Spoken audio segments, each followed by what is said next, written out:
teams headed in two different directions. The Roughriders are coming off two dominating wins. Swamped with injuries, the Bombers have lost 3 straight. Looking to the end zone, and it is picked off. Changes were made, and their offensive arsenal returns. Back tonight, Kevin Glenn and Milt Stiegel. But can they bring the Bombers back to the win column? Blue Bombers, Roughriders. Next.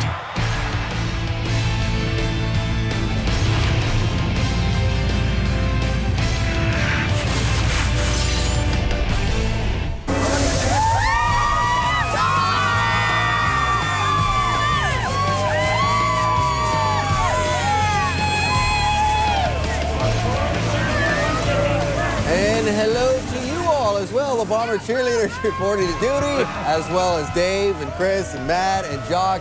It is one of the truly special days on the CFL's regular season calendar, the Labor Day Classic between the Winnipeg Blue Bombers and the Saskatchewan Roughriders in Regina. You know, it is said in both cities that you are going to have your losses over the course of the season. Just don't lose on Labor Day weekend. That's the one they will remember. The Bombers, Schulte, have lost 3 in a row. The Riders have won 2 in a row, which is good, but there's a but, isn't there? Well, here's the issue. I mean, the best thing that happened to Saskatchewan Roughriders is they played the Hamilton Ticats, and the worst thing to happen to the Saskatchewan Roughriders is that they played the Hamilton Ticats. Because on the positive side, hey, it gives you confidence, it gives you belief. You feel good about your season with those 2 big wins. On the negative, did Hamilton self-destruct to a point where did they give the game to the Saskatchewan Roughriders? Is this false confidence? Because when you think about those 2 games, that's great. Bunch of points, they win them. But also remember, before those 2 games, they lost to Calgary in Calgary, and they also lost to Edmonton in Edmonton. They were 3-5. They're 5-5 now. I think this game says a lot for the rest of the season for these Saskatchewan Roughriders. Schulte, what happened is distorted reality. Distorted reality. Yeah. It may have distorted reality a little bit for the Riders. Well, there was no mirage or distorted reality when the Saskatchewan Roughriders, Schulte, got Kenton Keith back involved, because that is the true identity of the Saskatchewan Roughriders. And no matter whether it's Rocky Butler or it's Kerry Joseph, you need a running game. Saskatchewan's got the offensive weapons to do it. Kenton Keith has simply had an outstanding August, and he's looking to continue the same in September. When you get this guy rolling, your play action is there, and believe me, Kerry Joseph, he'd be happy to get Kenton Keith rolling today against the Winnipeg Blue Bomber defense. Jocko, so it doesn't matter whether it's Butler or Joseph, you got to get that running game going. They got a good one in Kenton Keith, and it's good to see him back. Couldn't agree more. But obviously, when Kenton Keith isn't getting it done, you need to start putting it in the air. And they've got some good receivers there, Matt Dominguez and Jason Armstead. And hey, I think the Winnipeg Bomber secondary is going to have their hands full with the 2 of them. However, the Bombers have got their full lineup back. In fact, 2 guys, Stanford Samuels and Anthony Marlborough, are back in the lineup after being off last week. And it means a lot to have that unit together, because these guys play off one another. Their communication and their interaction on the field is outstanding. And they are tops in the league in average gain per pass. And they're also tops in the league, the defense, against the run. And believe me, that has a lot to do with the secondary. You need to know when to knife it up there and take a chance, because you got somebody behind you taking care of the deep ball. I love the fact that these guys are a unit playing on the road. Let's see how they do. And it could help them with their run defense as well, tightening things up along the front. You know, there was a time when Saskatchewan used to dominate this annual game, but now they've won only 2 of the last 5. They won it a year ago. Kenton Keith ran wild that day. What do we have in store? We got Elvis, we got the Bubbleheads. Don't go anywhere. The CFL on TSN is brought to you by Wendy's, the official hamburger of the CFL. Do Wendy's, do what tastes right. By Rona, proud league-wide sponsor of the CFL. And by Rogers Wireless. Rogers brings you the latest MP3 phones. Shelley Price of Regina, you could win a 50-inch Prima Plasma TV if a kickoff is returned for a touchdown in tonight's game, thanks to Safeway's Touchdown and Win promotion. And if a second kickoff is returned, you win $1 million.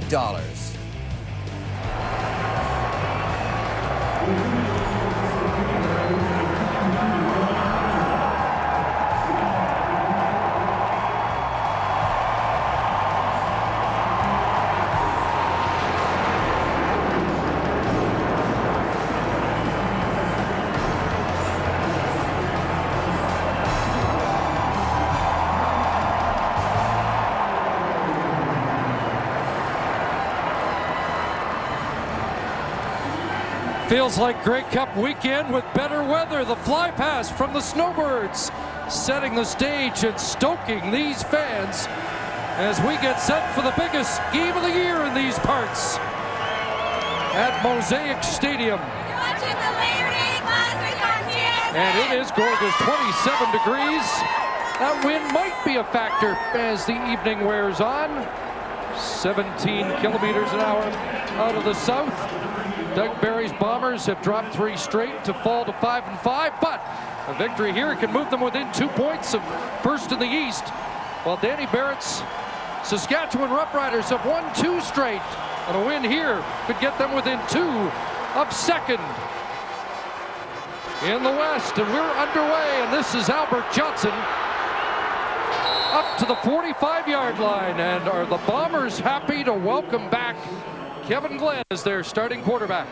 Kevin Glenn with 1,865 yards before he was injured, completing 58% of his passes. He is back. Very different team, obviously, with the starting quarterback in the lineup. It'll be Charles Roberts behind him. And Milt Stegall, his go-to guy, who after missing 3 games is still second in the CFL in receiving. You know, it's special. Saskatchewan practiced in the green jersey, but they come out with their black jerseys, which they like to do in big games. There's Kevin Glenn throwing to Jamie Stoddard. A catch by Stoddard on the opening play of the game. There's Charles Roberts, 5.1 yards per carry for Roberts. He has 4 rushing touchdowns. There's the receiving core. Quentin McCord received some praise in the loss versus the Toronto Argonauts. Of course, Milt Stegall back in the lineup, as I mentioned, and there's your offensive line. Fiacone, Aaron Fiacone plays at that left guard for Matt Sheraton. 9 for Stoddard, 2nd and 1. Charles Roberts, who was stopped on a 3rd and 1 in a critical time last week against Toronto, has the first down easily with his first carry. Defensively for the Saskatchewan Roughriders, up front they're led by Fred Perry. 11 sacks, 5 tackles for losses for Big Fred Perry off the edge. He has been a handful. Jackie Mitchell back in the lineup in the linebacking core, and a secondary that we'll see the veteran Eddie Davis matched up tonight on Milt Stegall. Starting lineups are brought to you by Tums. Tums tackles heartburn fast. First down, Bombers at the Saskatchewan 50. Here's Sir Charles trying to get outside. And back to the line of scrimmage, stacked up by defensive end Terrell Jeriniak. Obviously very important for Milt Stegall to be back in the lineup for this football team. 856 yards on the season, and as I mentioned, he missed 3 full games. There he is with his 4 touchdowns. We'll be watching that touchdown total tonight. He'll be matched up on Eddie Davis. A great matchup with 2 great players. So it's the last 2 games, 21 catches, 416 yards for Stegall in the Winnipeg lineup. More yards than the entire offense in the 3 games he missed. And this ball almost picked off. Should have been grabbed by Omar Morgan, the veteran. Omar Morgan slides out of his zone coverage, comes underneath and almost gets that football. He just drops it. Kevin Glenn locked in. There's Milt Stegall right here, and Glenn is going to lock into him as he's going straight down the field. Basically a seam route. He gets a little bit of an outside move, but look at Morgan pick him up from the corner position, leaving his man, and almost comes up with the first turnover. 3-time All-Canadian Morgan makes the play and forces the Bomber punting situation, and Troy Westwood so pivotal in the rivalry between these 2 teams with the kick, and Dominic Dorsey with the return.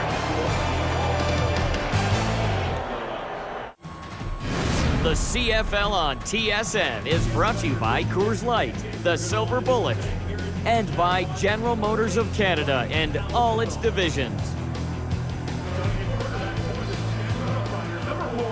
First offensive series for Saskatchewan will begin at their 21-yard line. Kerry Joseph back in. He missed the last 2. And coming off his worst start as a Saskatchewan Roughrider, a loss at Commonwealth Stadium in Edmonton.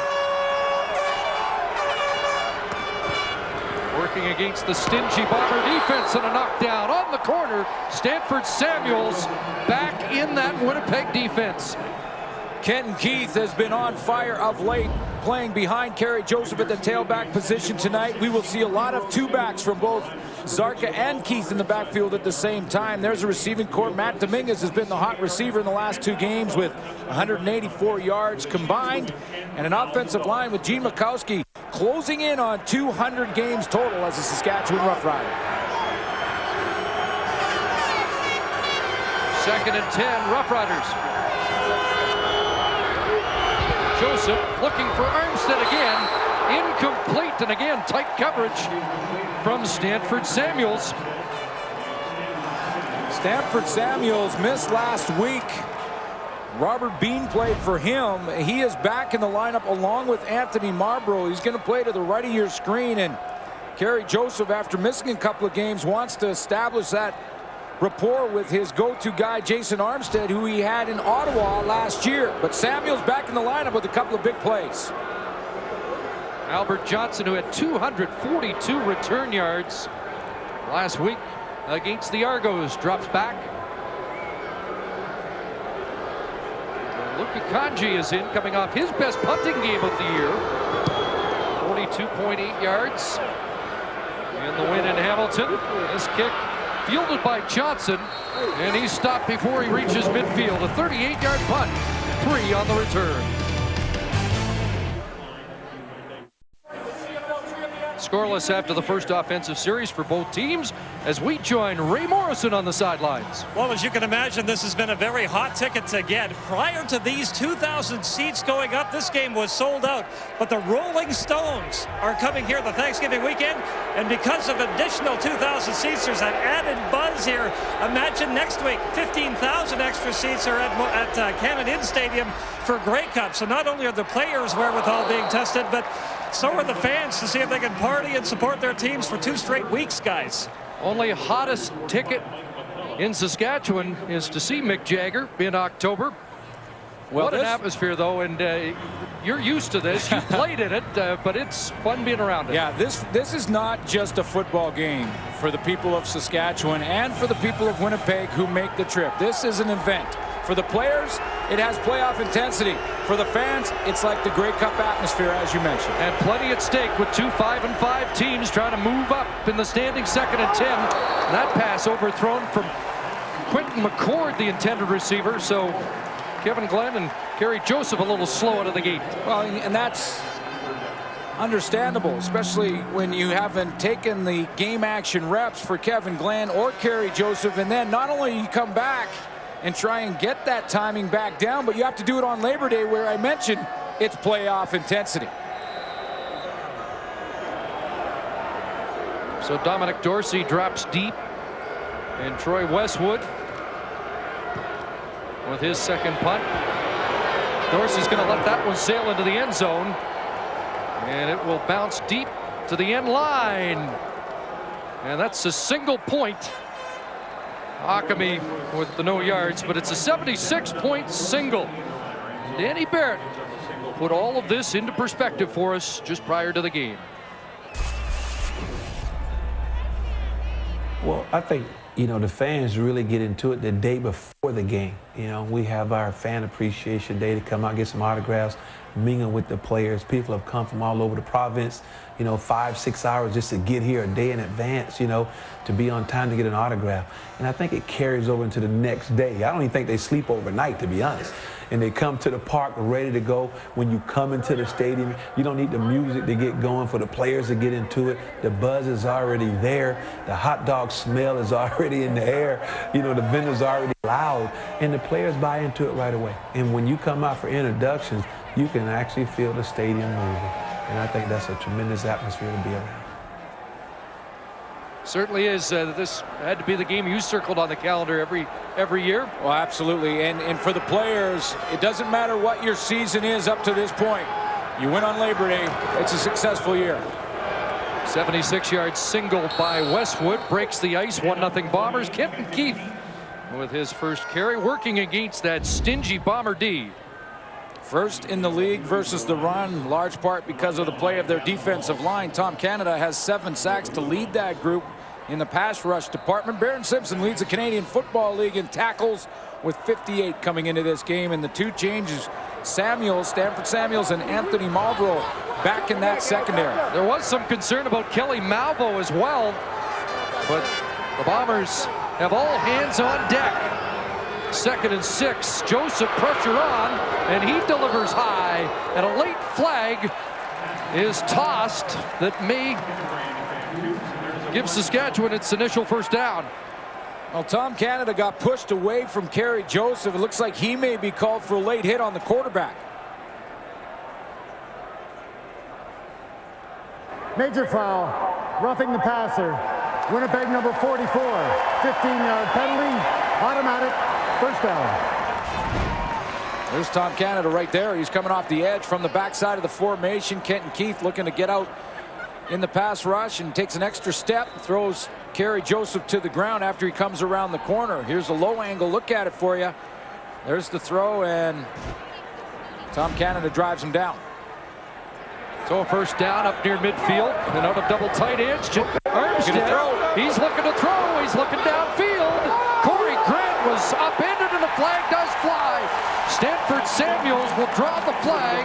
Interference on the intended receiver, Corey Grant. You know, it looked like to me Kyrie Zeber, who came from the safety position, is the guy that got tangled up in Corey Grant's feet. But I think they're going to call Samuels, who tried to come back and help Hebert out. He was in pretty good position at the top of your screen. 23, automatic, first down. And you can see they get tangled up there, but that right when Samuels runs over him, you're right. the first contact is Hebert, and then. But that looked like incidental contact, yeah. and then when Samuels came back, he kind of ran over him, and that's where the flag came out. Back-to-back penalties. First the 15-yarder, then 28 yards on that pass interference against the most penalized team in the CFL. The Blue Bombers, Kenton Keith. A spin move on Canada. Look at that cutback.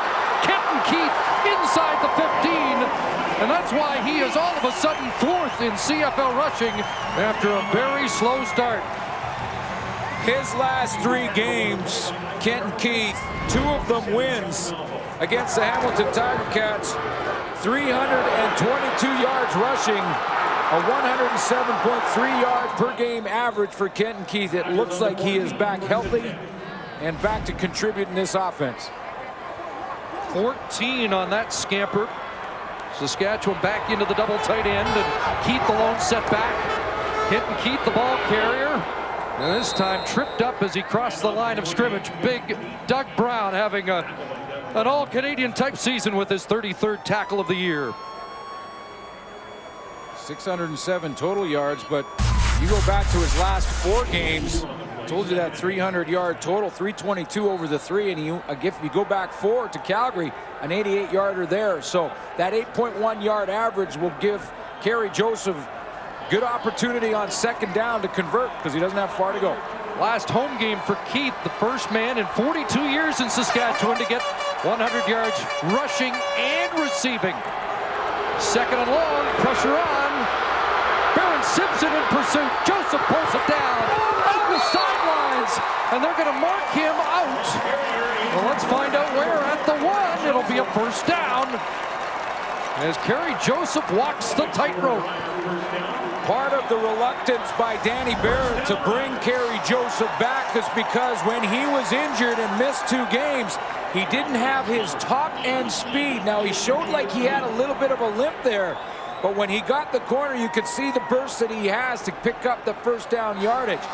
And he takes a hit and looks like he's okay after that. And you know when you're coming off injury, the coach is watching closely after every hit. Mike Charlton prevented the touchdown, but it's 1st and goal. Roughriders at the 1-yard line. You know, Kerry Joseph, unlike other quarterbacks, Chris, coming off an injury, has to probably be more healthy than say a player like Dave Dickinson because of his running style. Doug Barry has thrown the challenge flag. I think he feels that someone upstairs saw that replay and figures Kerry Joseph stepped out of bounds before he got to the 1-yard line. So they're going to have to take another look. Well, we have another angle for you. We can take another look at it. There he goes down that sideline. Baron Simpson. Winnipeg is challenging the previous play. He's not out of bounds there, it doesn't look like. Very close to that sideline. We will review the play. He looked like he's okay on the left foot there and okay there. I think they got it right. There's that one right foot, that one right step at around the 5-yard line was very close.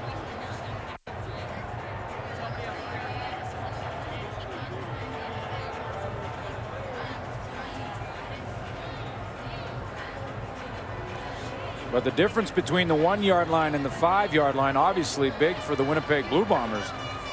And a good challenge when you consider how close. Take a look at this angle for Kerry Joseph. Watch the right foot on the next step. Right there, from that angle, that foot right here may be out of bounds. Now, we showed it from the side angle. It looked like you could see some green turf in between the stripe and the shoe. Here's that angle again for you. And do you see some green between the right foot there and the sideline? And it looks like you see some green in between. Or was that the darker from his shoe? That other angle might be deceiving, and now you're going to put it in Jake Ireland's hands and decide whether that one downfield angle is conclusive or not. And again, ruled out at the 1, so they'd have to overturn the call to get it back to the 5. And I would think this will take the full 90 seconds on this one.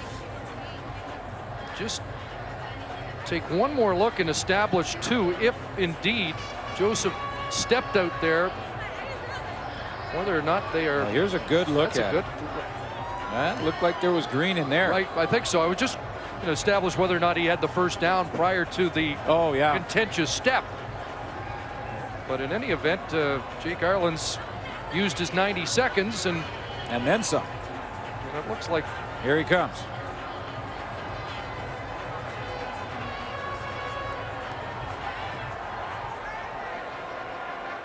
There is no undisputable evidence that the ball carrier stepped out of bounds at the 6-yard line. Yeah.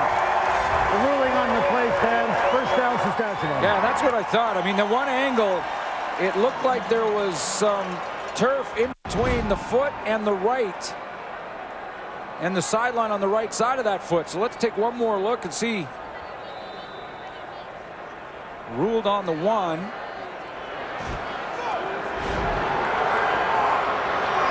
So first and goal from the 1, and Kerry Joseph plowing ahead and breaks the plane.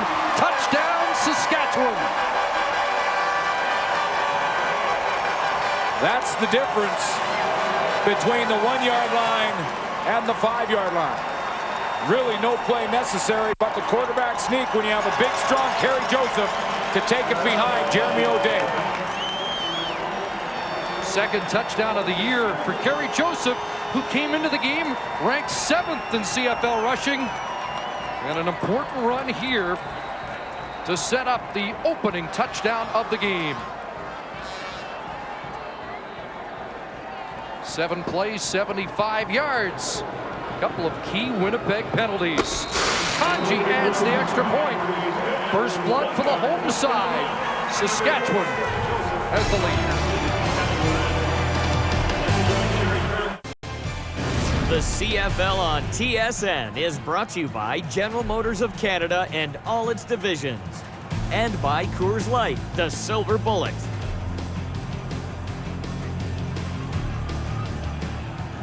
(7-1) Roughriders on the touchdown sneak.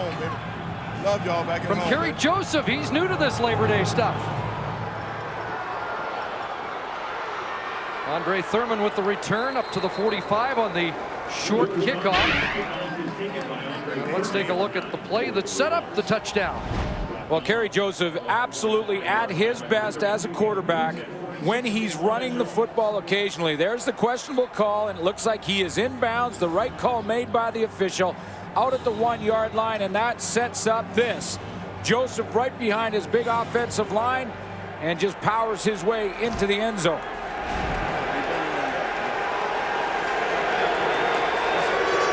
So now former Saskatchewan Roughrider quarterback Kevin Glenn goes to work.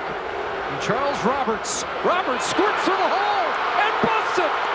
Charles Roberts all the way down to the Saskatchewan 32-yard line.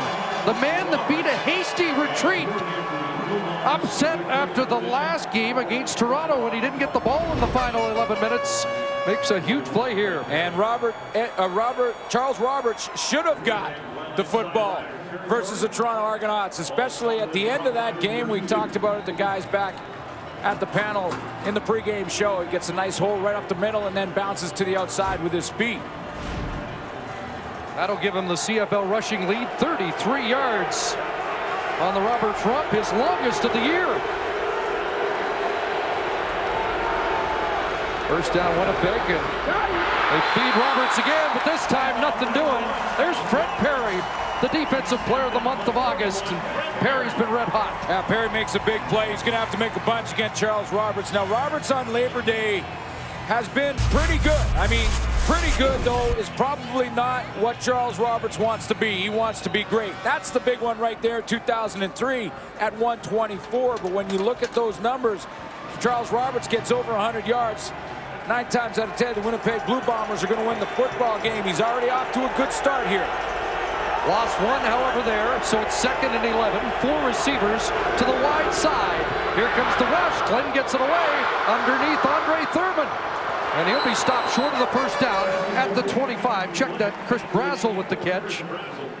And Brazel stopped short of the first down. Well, Andre Thurman, Chris, was the over guy. He was almost across the field trying to either pick or rub for Chris Brazel. Brazel is in here, and you see how he's going to waggle down, and when he waggles down, then he comes across the middle. He's going to come underneath Thurman. Thurman's going to come over top, and that's why Brazel's allowed to open up. There's Thurman, number 9. Now he's got some space, and they need to get Brazel going. Doug Barry said he was behind coverage against Toronto. They just didn't get on the ball. Troy Westwood in, and that means this place gets loud. And the play doesn't get off. Somebody flinch on that line. Well, we know Troy has a knack of inciting the Saskatchewan fans. Winnipeg number 60, 5-yard penalty. It remains 3rd down. And is the reason single-handedly that next week is called the Banjo Bowl. That's pretty good. That's not a bad legacy. But he's got a hit from 5 yards further back here. It'll be a 37-yarder as the center, Abi Khan, called for procedure.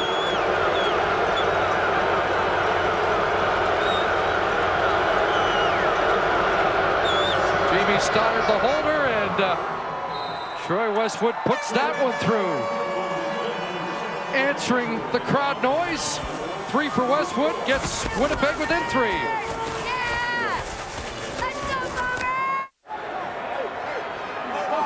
7-4, Saskatchewan leads. And back on offense, they'll scrimmage at the 35-yard line. And Joseph, big pressure from Mike Charlton. Joseph gets it away, looking for Armstead. And overthrowing Jason Armstead, who was quiet in the carnage of Hamilton in back-to-back games with just 3 catches for 34 yards. Yeah, I mentioned the atmosphere here, and it's a whole weekend event. So much so that the Winnipeg Blue Bombers have stayed out of town in the last few years on Labor Day. They are about 70 kilometers west of Regina. That's Taylor Field we just went by. If you go 70 kilometers due west, you will find Moose Jaw, Saskatchewan. And that's where the Winnipeg Blue Bombers stay to stay away from the festivities of the Labor Day weekend so they can get some sleep. And they got a better sleep than we did last year. Yeah, no question. 2nd and 10. Joseph downfield. Corey Grant with a catch. And a first down for Saskatchewan. Barron Simpson, the middle linebacker. And leading CFL tackler brings Grant down, but it's an 18-yard gain.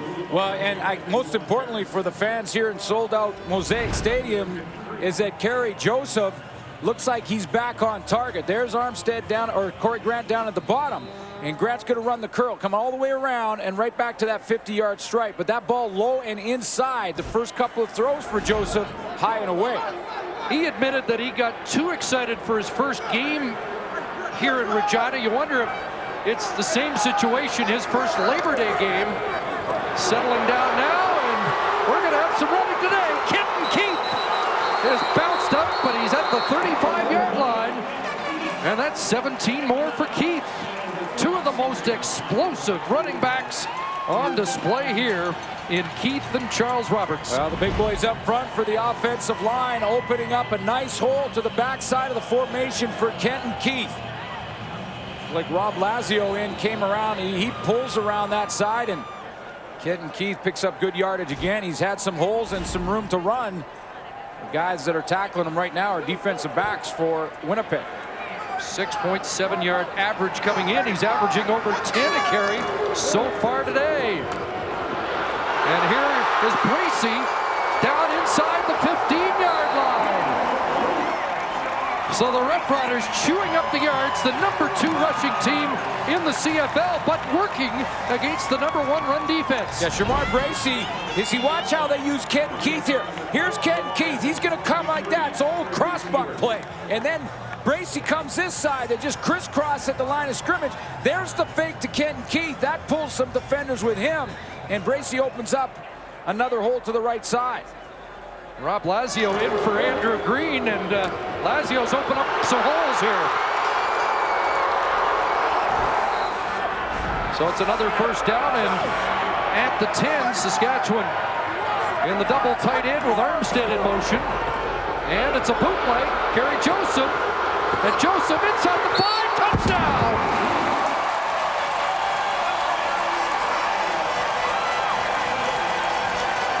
Play is designed to give Kerry Joseph a couple of options. One is he can run the football as he just did. Two is he can dump it off to Chris Sarka, the tight end, in this formation. He elects the first option to run and hits that end zone as he gets the corner. So a pair of Kerry Joseph touchdown runs here in the opening quarter. Kanji adds the extra point, and the Saskatchewan Roughriders lead 14-4. Apparently, Kerry Joseph likes the Labor Day experience here in Saskatchewan. Little play action for Kerry Joseph. Watch Chris Sarka right here. Joseph is going to take the football, come out with those two options. Joseph gets outside. Now, if Chris Sarka opens up, he's running on Ron Akami, the safety. He dumps the ball off to him. If he doesn't, he takes the corner. And guess what happens? Akami falls on Sarka's heel, trips, and can't go to make the tackle. So Joseph gets the corner.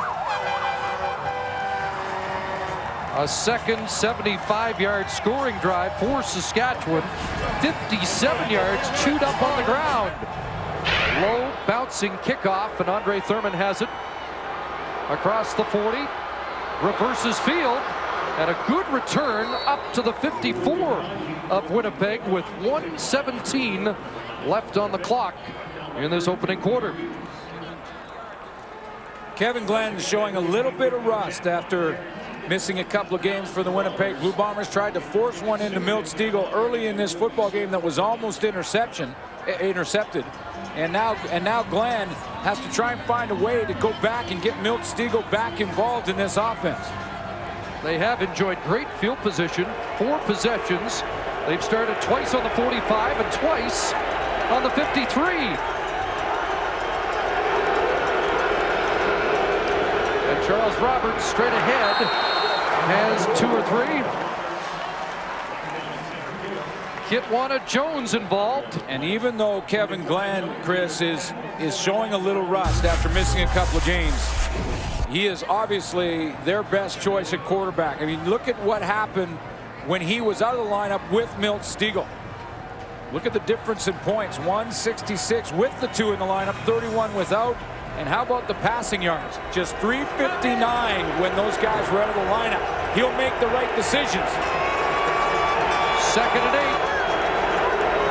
5 receivers out. And Glenn has a receiver, and it is Thurman.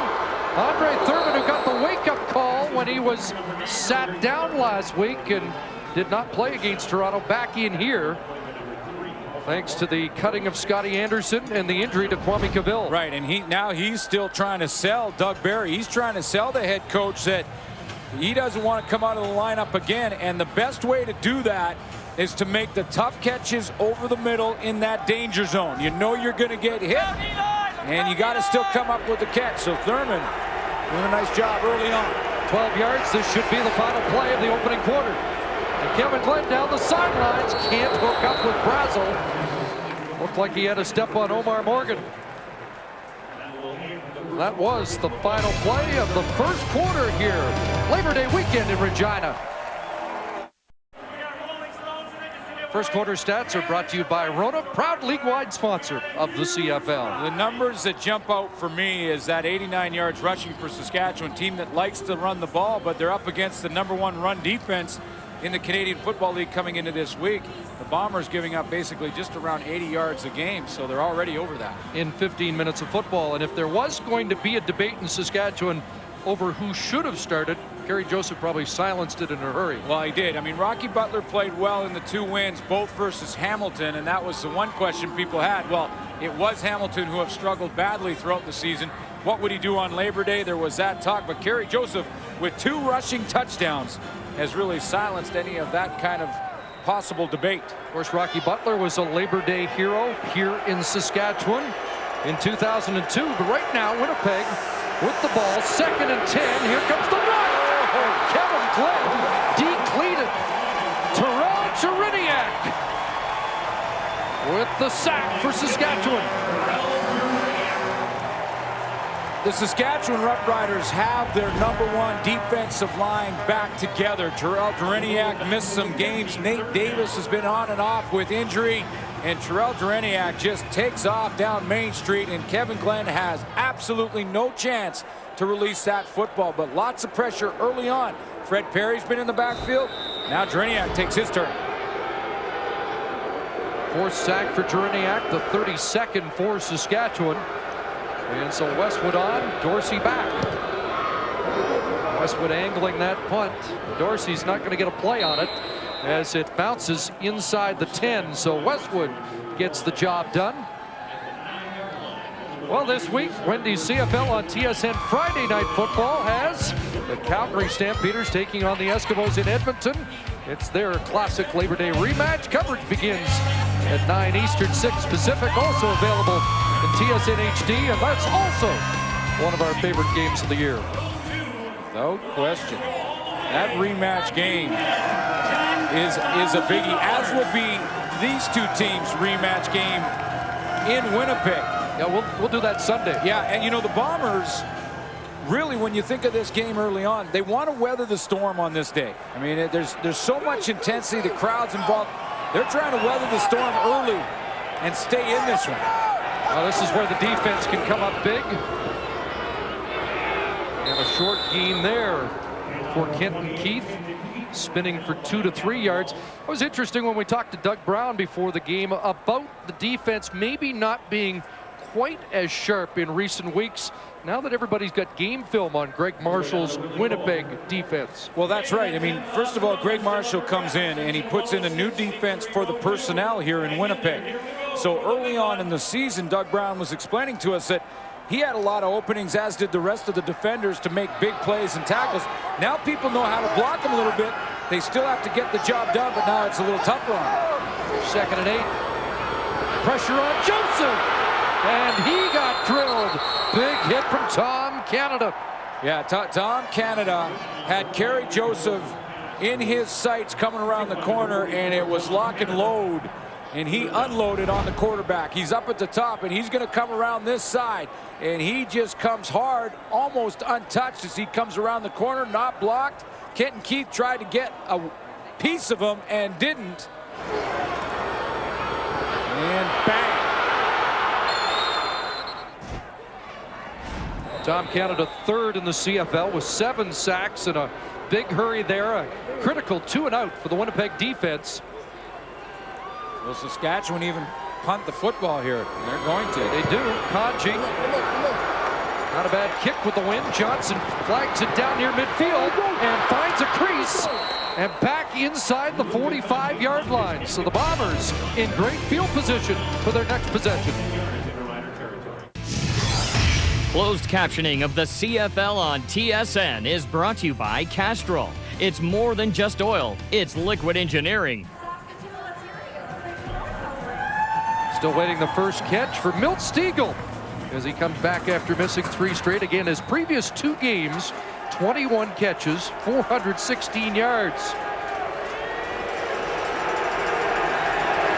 Adam Eckert, the Winnipeg native, in the Bombers' offense at the moment. And here's Brazel coming around, and he's tripped up by Reggie Hunt, the number 2 tackler in the CFL. Any type of misdirection, slow developing play will be ruined by penetration. There's Reggie Hunt right there in the backfield. This is going to take a long time to develop. You see Brazel coming all the way around. Reggie Hunt is allowed to step right up in the line of scrimmage and get 4 yards deep and cuts that play off. Loss of 6 for the Bombers. 2nd and 16.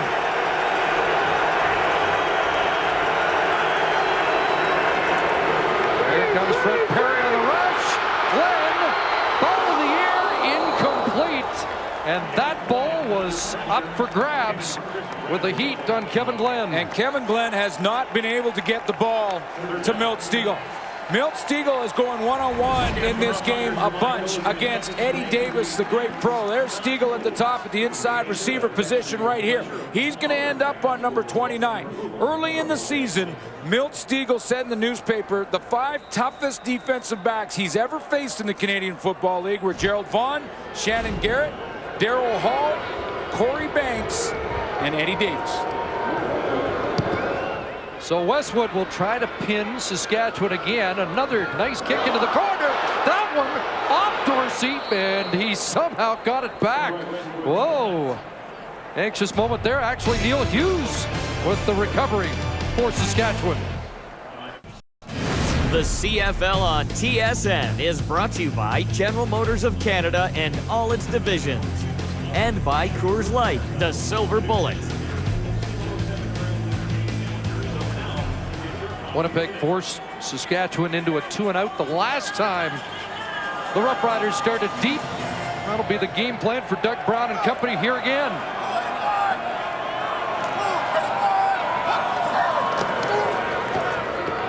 Joseph looked one way and now the other. And incomplete as he continues to try and hook up with Jason Armstead.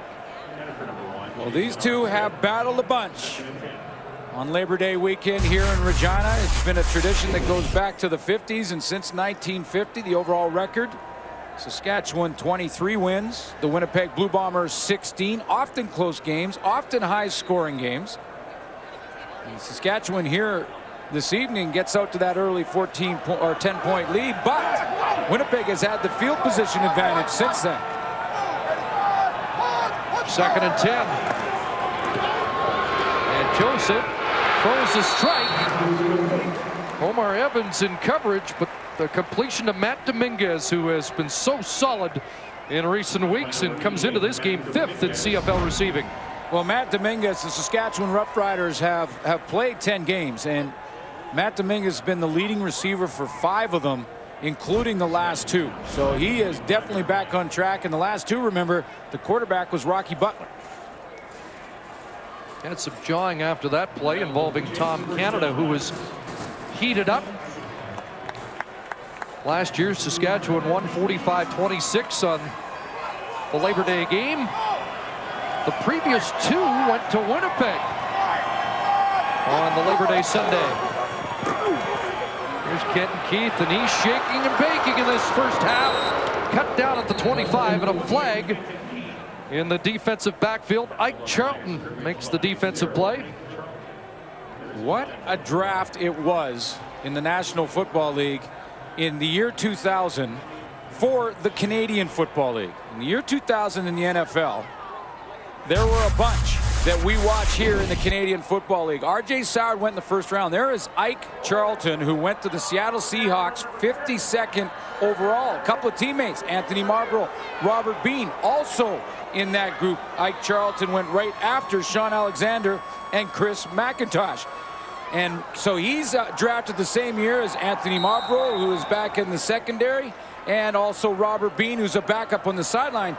And guess who in Seattle was the safety in the secondary when Ike Charlton was playing? He's not playing quarterback today, is he? He's playing quarterback for the opposition, Kerry Joseph.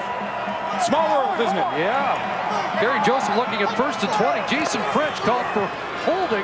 There's a shovel pass. And Kitten Keith. You know, and it was a great conversation I had with Ike Charlton before the game about that. And he said he'd be up there talking trash to his old teammate, Kerry Joseph, from the Seattle days. Mike Holmgren, of course, the coach in Seattle at the time. And Ike Charlton said he was an offensive guy, didn't talk to him much. But Charlton was a corner. And Ike Charlton there, his first game in Seattle with Kerry Joseph as the safety was against the San Francisco 49ers. And he lined up against Jerry Rice. It's a tough way to start. Guess it's all downhill after that, though. 2nd down, 19. Joseph may have to pull this down. Looking downfield and incomplete. He was trying to hook up with Corey Grant, who came back to the ball, but unable to make the catch. Yeah, and Ike Charlton was up there making Kerry Joseph throw it short. He's the guy who drops in the linebacking core and has to come outside, show some of his speed. And as Joseph walks up, he's going to see his own teammate right in his face. There he is, puts his hands up and forces Kerry Joseph to throw that short to Corey Grant. So Saskatchewan with a 10-point lead, despite the fact Kerry Joseph is just 3 for 9 to start this game. And once again, Winnipeg should enjoy good field position. A breeze at the back of Kanji. And a terrific kick, backpedaling all the way inside the 40. Is Albert Johnson III, and he's not going anywhere. Pulled down by Tristan Clovis. Loss of 3 after a 55-yard punt.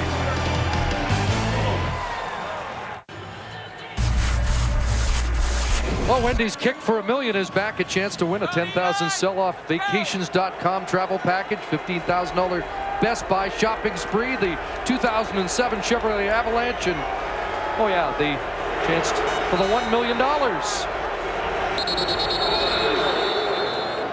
Yeah, and those first two are chip shots.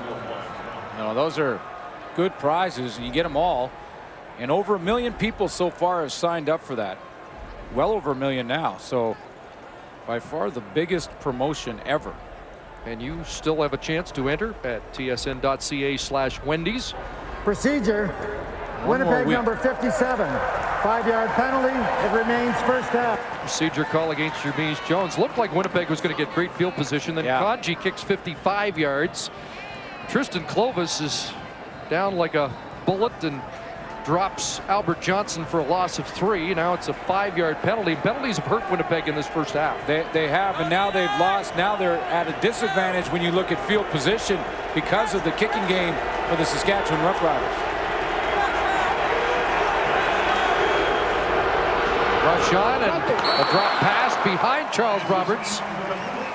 Incomplete. Let's talk about the big kick, because this has been a problem for Saskatchewan.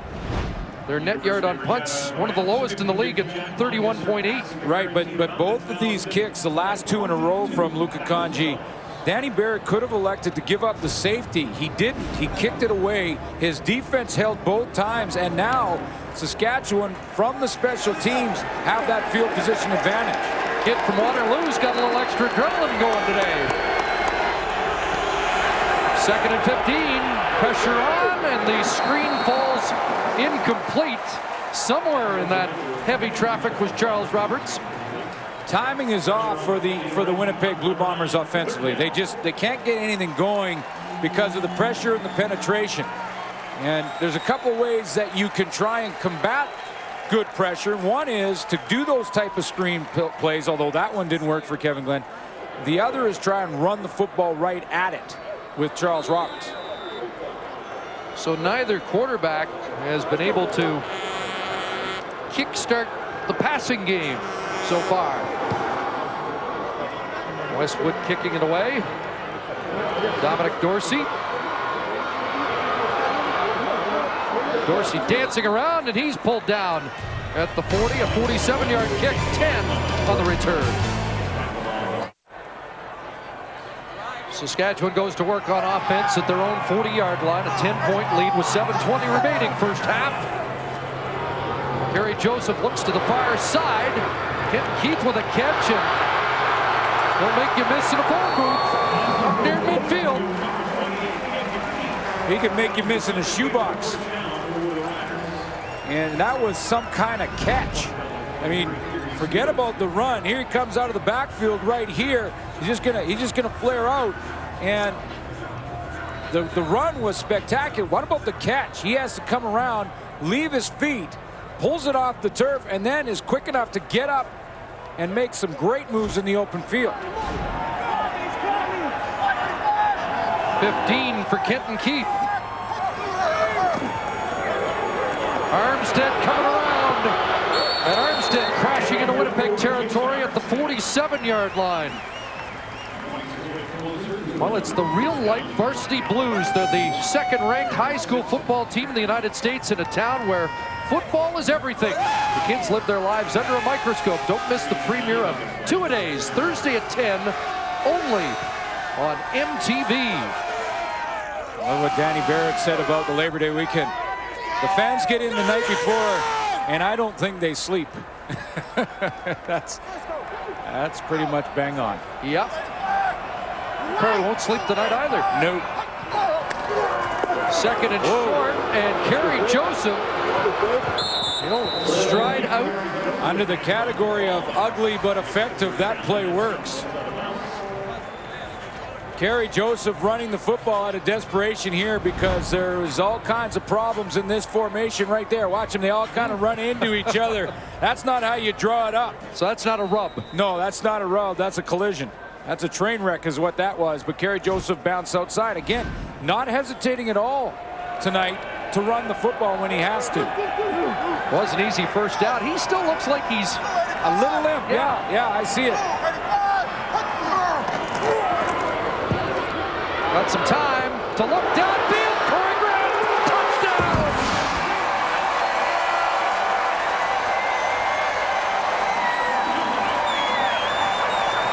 You can't throw it any better.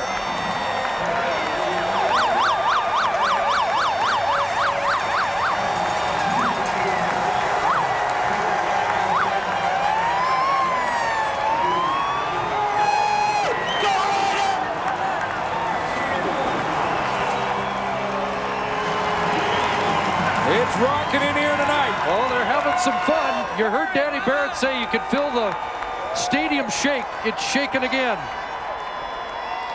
That was some kind of throw for Kerry Joseph. A flick of the wrist to the outside. And a 42-yard touchdown strike to Corey Grant.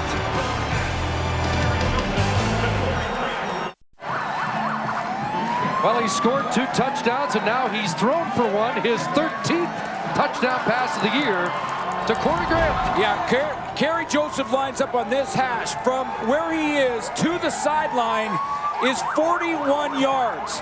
Then he throws it 42 yards deep, and he does it with pressure in his face, a flick of the wrist, and that ball drops right in the bucket to Corey Grant. What a throw from Kerry Joseph. 41 yards to the outside, 42 yards deep. Touchdown, Saskatchewan's Corey Grant.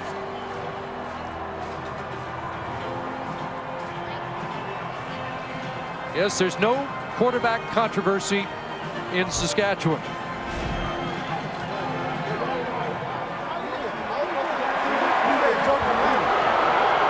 Here's Albert Johnson accepting the kickoff.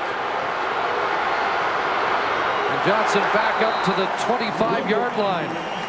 Well, Corey Grant out of Stony Creek used to go to the Argo Ticat Labor Day games, but he's a big man here on Labor Day weekend in Regina right now after that catch. Started in Hamilton. He was a first-round pick in 1999. Off to a bit of a slow season in the first half up to Labor Day. Just 10 catches coming in, but Corey Grant moved from inside back to the outside wide receiver place where he is more comfortable, and he was right down that sideline, and what a throw for the touchdown pass from Kerry Joseph. Now the heat's on Winnipeg, down by 17, and still awaiting Milt Stiegel. Play action, and that pass for Reginbald incomplete. Jackie Mitchell was in the neighborhood defensively. You know what Saskatchewan is doing well on the backside of these plays is they're not being drawn by the play action to Charles Roberts. Oftentimes, Oftentimes, defenses, when they see number 1 back here, all these guys are going to just react in a hurry to go in that direction. But they've done a nice job, Saskatchewan, defensively of sliding there, but then widening back out. And again, Kevin Glenn doesn't have a lot of time to execute that play. It's the deepest that the Bombers have started in the game, back at their own 25, looking at 2nd and 10. Glenn over the middle, Chris Brazel with a key catch as he brings it down at the 39 in traffic. Well, that's the type of catch that Doug Barry needs out of Chris Brazel, and he needs a whole bunch more of them in a hurry. Brazel's the inside receiver. He goes across in traffic, has to lay out for that football. He had the one big game versus the Edmonton Eskimos, and since then it has been a different Chris Brazel in a time when they've really needed him. 7 games, just 203 yards. He had 181 in 1 game. And in his last 5, he hasn't had more than 31. Charles Roberts game tackled as he took the handoff. And, you know, with Chris Brazel, he has been behind coverage, and maybe it's been a bit that Kevin Glenn hasn't been in there. Maybe it's that he hasn't had Milt Stegall to work with. A lot of reasons, but Doug Barry and this football team needs Chris Brazel, especially when Stegall was out. But now that he is back in, Stegall will draw attention, and it should be more Chris Brazel with Stegall there to help him. No 85 yet. Reggie Hunt blitzing Fred Perry with the clothesline tackle, and that will draw a flag. Yeah, and you know, this is going to be the one that's questioned. I don't think there was any malicious intent from Fred Perry. I watched Perry coming off the edge. I watched it the whole way, and it looked to me like Kevin Glenn ducked just before Perry went to hit him. Major foul, unnecessary roughness, 15-yard penalty, automatic first down. Well, that cost Perry his 12th sack of the year as he takes Kevin Glenn's head off.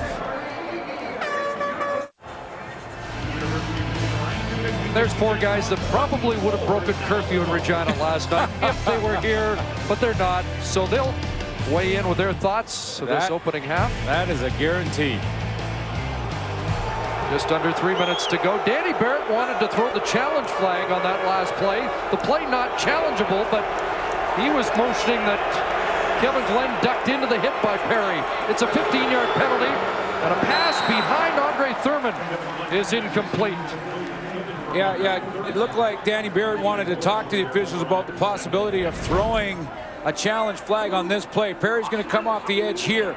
And it looked to me that Kevin Glenn tried to duck the hit, and when he did, Perry just grabbed him and flinged him around. Now, you see how he took that big left step to try and duck a little bit. I don't think it was a face mask. Called unnecessary roughness, but a penalty like that, which is a judgment call, is, as you mentioned, Chris, not a challengeable play. Both 2nd and 10. Glenn looking deep, looking for McCord, and he's got it. Quentin McCord breaks the tackle, cuts back, and Quentin McCord to the 10. The Bombers' biggest offensive play of the day. They've been trying to get the one-on-one matchup, and Kevin Glenn does a nice job of looking opposite this side of the formation. He's going to drop back here, look to his left, and then go back to the corner route run by McCord to the right side. I mentioned against the Toronto Argonauts in a game that the Winnipeg Blue Bombers lost. The coach made a point, Doug Barry, of praising the play of Quentin McCord. 50-yard play, first time Winnipeg's been in the score zone so far today. This drive started at their own 25. Glenn into the end zone. Touchdown, Milt Stegall, number 134. As he gets a little closer to the all-time CFL touchdown lead. 9 times out of 10 down in the goal line, you're going to see man defense. If you're going to see man defense, and it's not Eddie Davis, and this time it wasn't for Milt Stegall, you know one thing, Kevin Glenn is going to look for number 85. Well, back-to-back completions against David Bush, and Milt Stegall has his 5th touchdown of the year. Extra point provided by Westwood. And that gives the thousands of Bomber fans here finally something big to cheer about. It's going to be a speed out from Milt Stegall. Now, what he has done here up at the top of your screen is he's leaned to the inside and then broken it out. Perfect route running from Milt Stegall. Little lean, little subtle push off on David Bush, and he's got about a half a yard separation. Watch the inside move. Look how he looks into the inside. He is trying to psych out David Bush, telling him, I'm going inside, I'm going inside. Guess what? I'm running that out. Touchdown, Milt Stegall. Within 3 of the legends, Reed and Pringle. Did you see how he looked into the left like that? I mean, those are small things that rookie receivers and young receivers don't do. He sold it body and soul. He looks inside to the left, and he's telling David Bush by his head, by his eyes, that I'm running an inside route. And David Bush is now he wants to take the inside, so Bush kind of slide. Look at him go right at the line. So look at him look in there. That is a veteran receiver using everything in his arsenal to get that touchdown. 21st career touchdown against Saskatchewan. Look out. Dominic Dorsey got grabbed by the turf monster. That's a free ball. Yes. And he just got on it to concede a single. But they don't have to give no yards, and that was almost a huge brain cramp by the Rider return man Dorsey. It started out as a physical problem as he stumbled and bumbled to get over to the football. The turf monster got him there, and then it almost became a huge mental lapse from Dominic Dorsey. This is not a punt where everyone has to give 5 yards for the Bombers. There's the physical problem he had, and now this is almost a huge brain cramp. That's a live football. And Ian Logan almost had a Winnipeg Blue Bomber touchdown. And there's Milt ISO'd. How bad does Milt Stegall want to win? Yeah, he sensed the Winnipeg touchdown. And what a turn of events that would have been. It is a single, and it's now 21-12 Saskatchewan.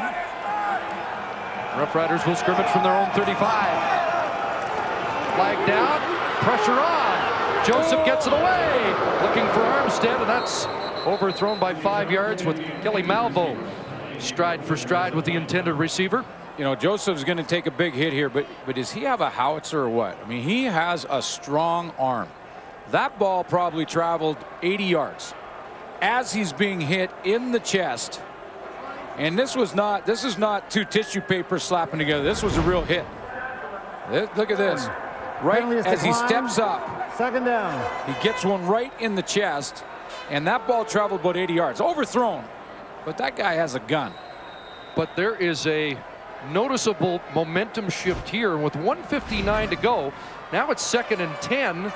And the Bombers defense trying to get the ball back, showing blitz. Doug Brown now jumps across, and Hebert was showing blitz. Brown moved, and was he drawn offside? Well, in a key situation, you're right. They want to take advantage of that momentum, and they went defensively with a defensive blitz package. Offside. Winnipeg number 97. 5-yard penalty. It remains 2nd down. And the blitz package asked for the linebackers to make a late shift, including the safety Kyrese Hebert, and that shift just got Doug Brown all up out of his stance. And once he did that, he just stepped across the line. Opens up the playbook for Saskatchewan. Now it's 2nd and 5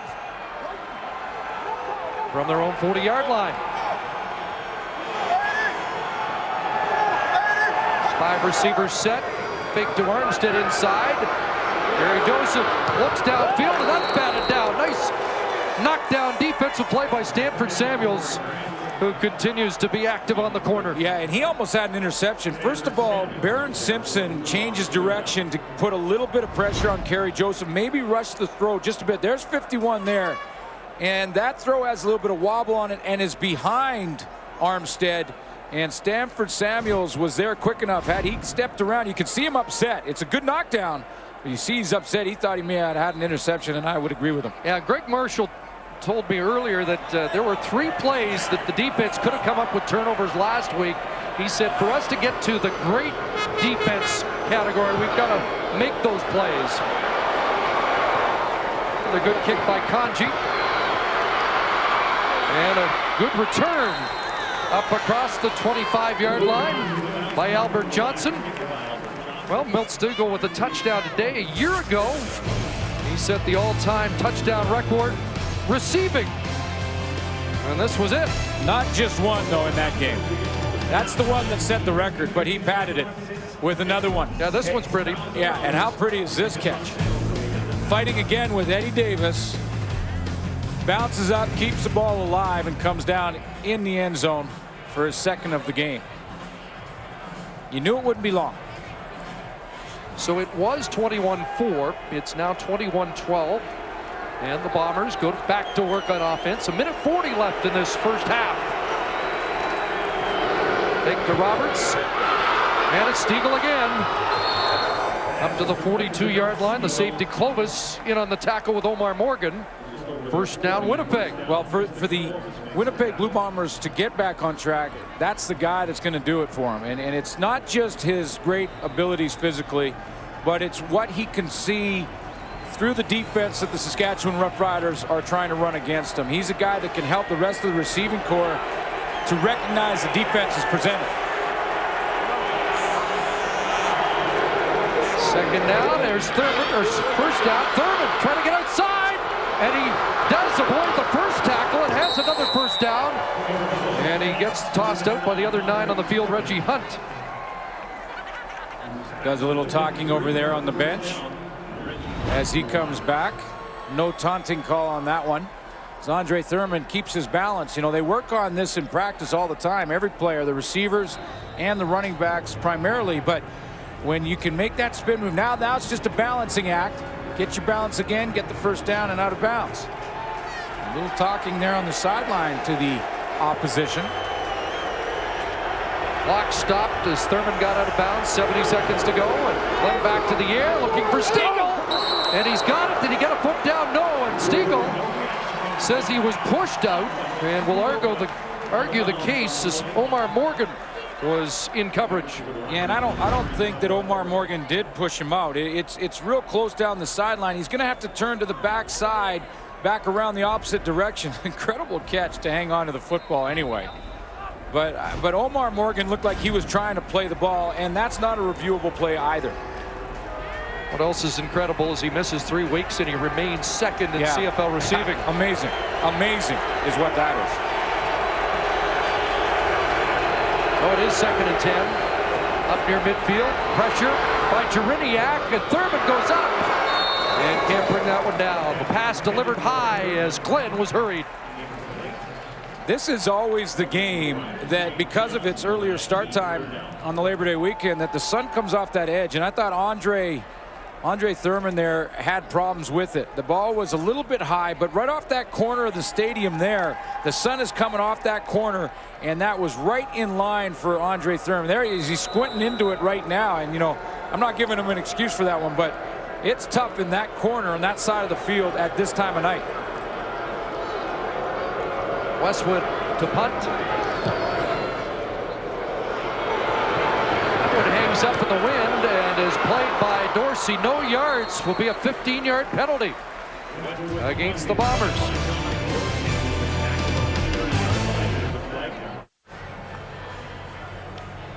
.48 seconds remaining in the opening half. The no yards penalty brings the football up to the 39-yard line. Saskatchewan with a 9-point lead. Let's see how they play this final minute. Joseph to the air. Pulls it down, and now he has a strike. And another completion. Jason French with the catch. First time tonight that Kerry Joseph has looked to run to throw the football rather to run the ball, if that makes any sense, because Kerry Joseph, here's Armstead's going to work or come across the middle here. Jason French, I should say.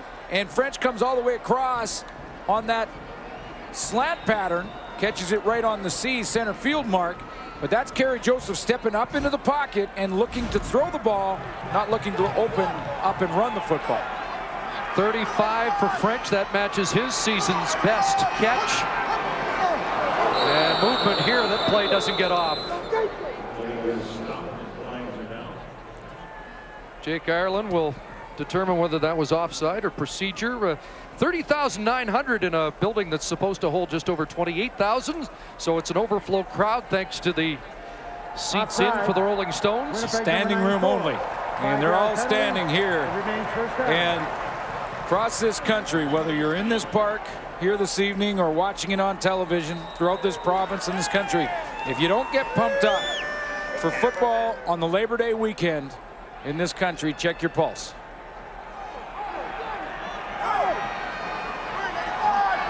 Great atmosphere indeed, and they like what they've seen so far. It's offside against the Bombers, and this shovel toss has Kenton Keith to the end zone. Touchdown!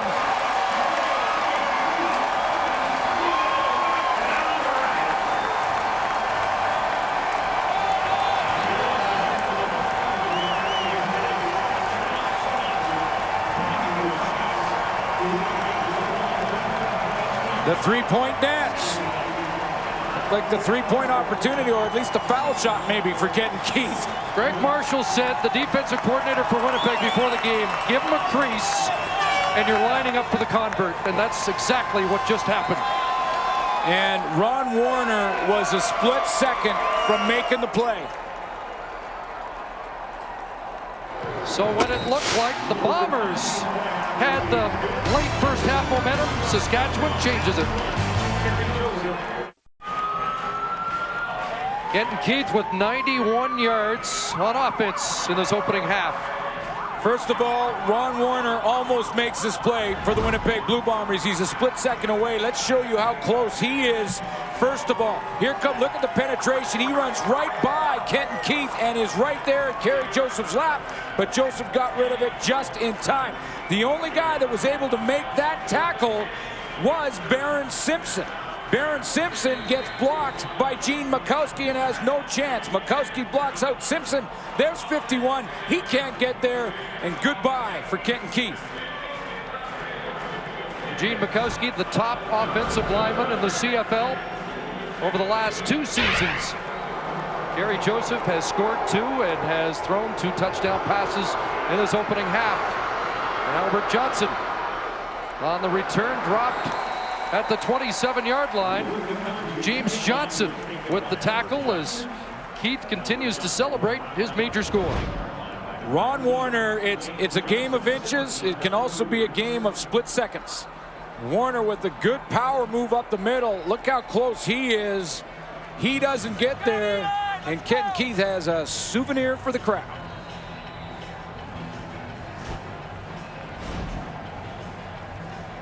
(28-12). As you see, Kenton Keith has done some damage on the ground and in the air in this first half.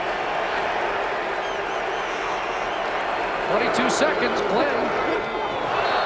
Looking on that sideline for McCord, incomplete.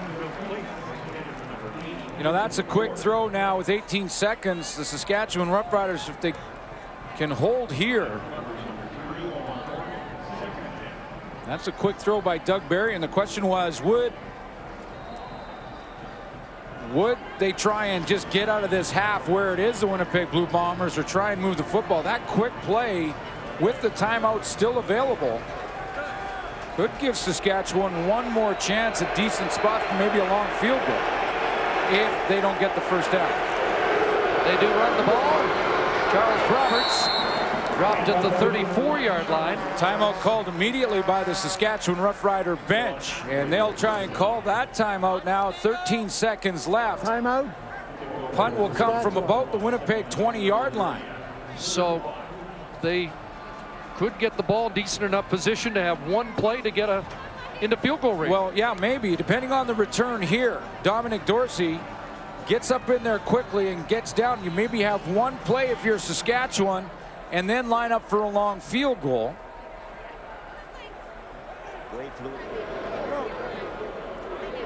Or who knows, depending on the return here, Dominic Dorsey may just get them in field goal position, depending on the kick and the return. It's a big Woods kick, fielded by Dorsey at the 29. And Dorsey finds a crease. And he's up to the 46, but no time left on the clock. The Riders did plenty of damage, though. The team that leads the CFL in touchdowns scored put 4 on the board in the opening half. They lead at 28-12 as we join Dave Randorf. Thanks very much, Chris. 16-point lead. Made it a little more comfortable with that late touchdown. Can somebody tell me what was wrong with Fred Perry's sack? Absolutely nothing was wrong with Fred Perry's sack. That was ducked into his arm. That was on 2nd and 11. Winnipeg ended up in the end zone, but it's that late touchdown by Keith that has made it 28-12. But how about the effort so far by Kerry Joseph in his first Labor Day Classic in Regina, and he is leading the way. Live at the half, brought to you by Wendy's, the official hamburger of the CFL. Do Wendy's, do what tastes right.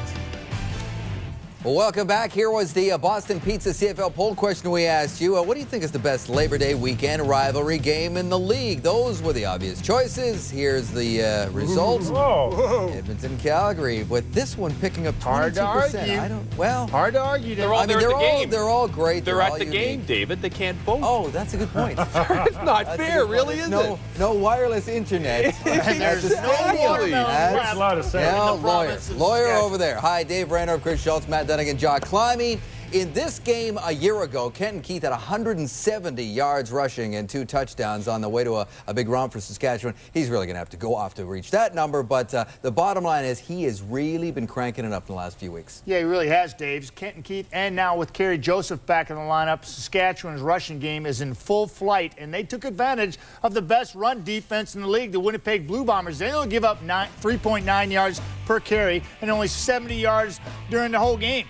Already Saskatchewan, with runs like this from Kenton Keith and Kerry Joseph, they piled up over 109 total yards in rushing right now, and they are simply taking it to the Winnipeg Blue Bombers' teeth of that defense, that front four, and they're dominating, whether it's with their legs or the pass. Saskatchewan is for real. They've scored 28 points against a very good defense, and I can tell you that this guy, he's not even healthy, and he's making Winnipeg D look like this. Jacko, to me, it's one of those situations where it just brings a settling factor to everybody else on the football team when your quarterback can do that and he's not even completely healthy. Well, both quarterbacks have had a layoff, and I think Joseph's looking more comfortable, primarily because he's running the football. Yeah. I mean, when you have your legs to get you to knock the rust off, you have an advantage. And I think Kevin Glenn certainly was struggling early in the first half, and partly because of his protection. And I'm going to show you an example of that. And here you're going to see just a simple stunt. Jerniak's coming up the middle. Schultz is going to loop around him, and there's a blitz coming off the edge. But it's a stunt up the middle you need to watch. And this is simple. This isn't complicated, but it's a jailbreak on the quarterback. Now,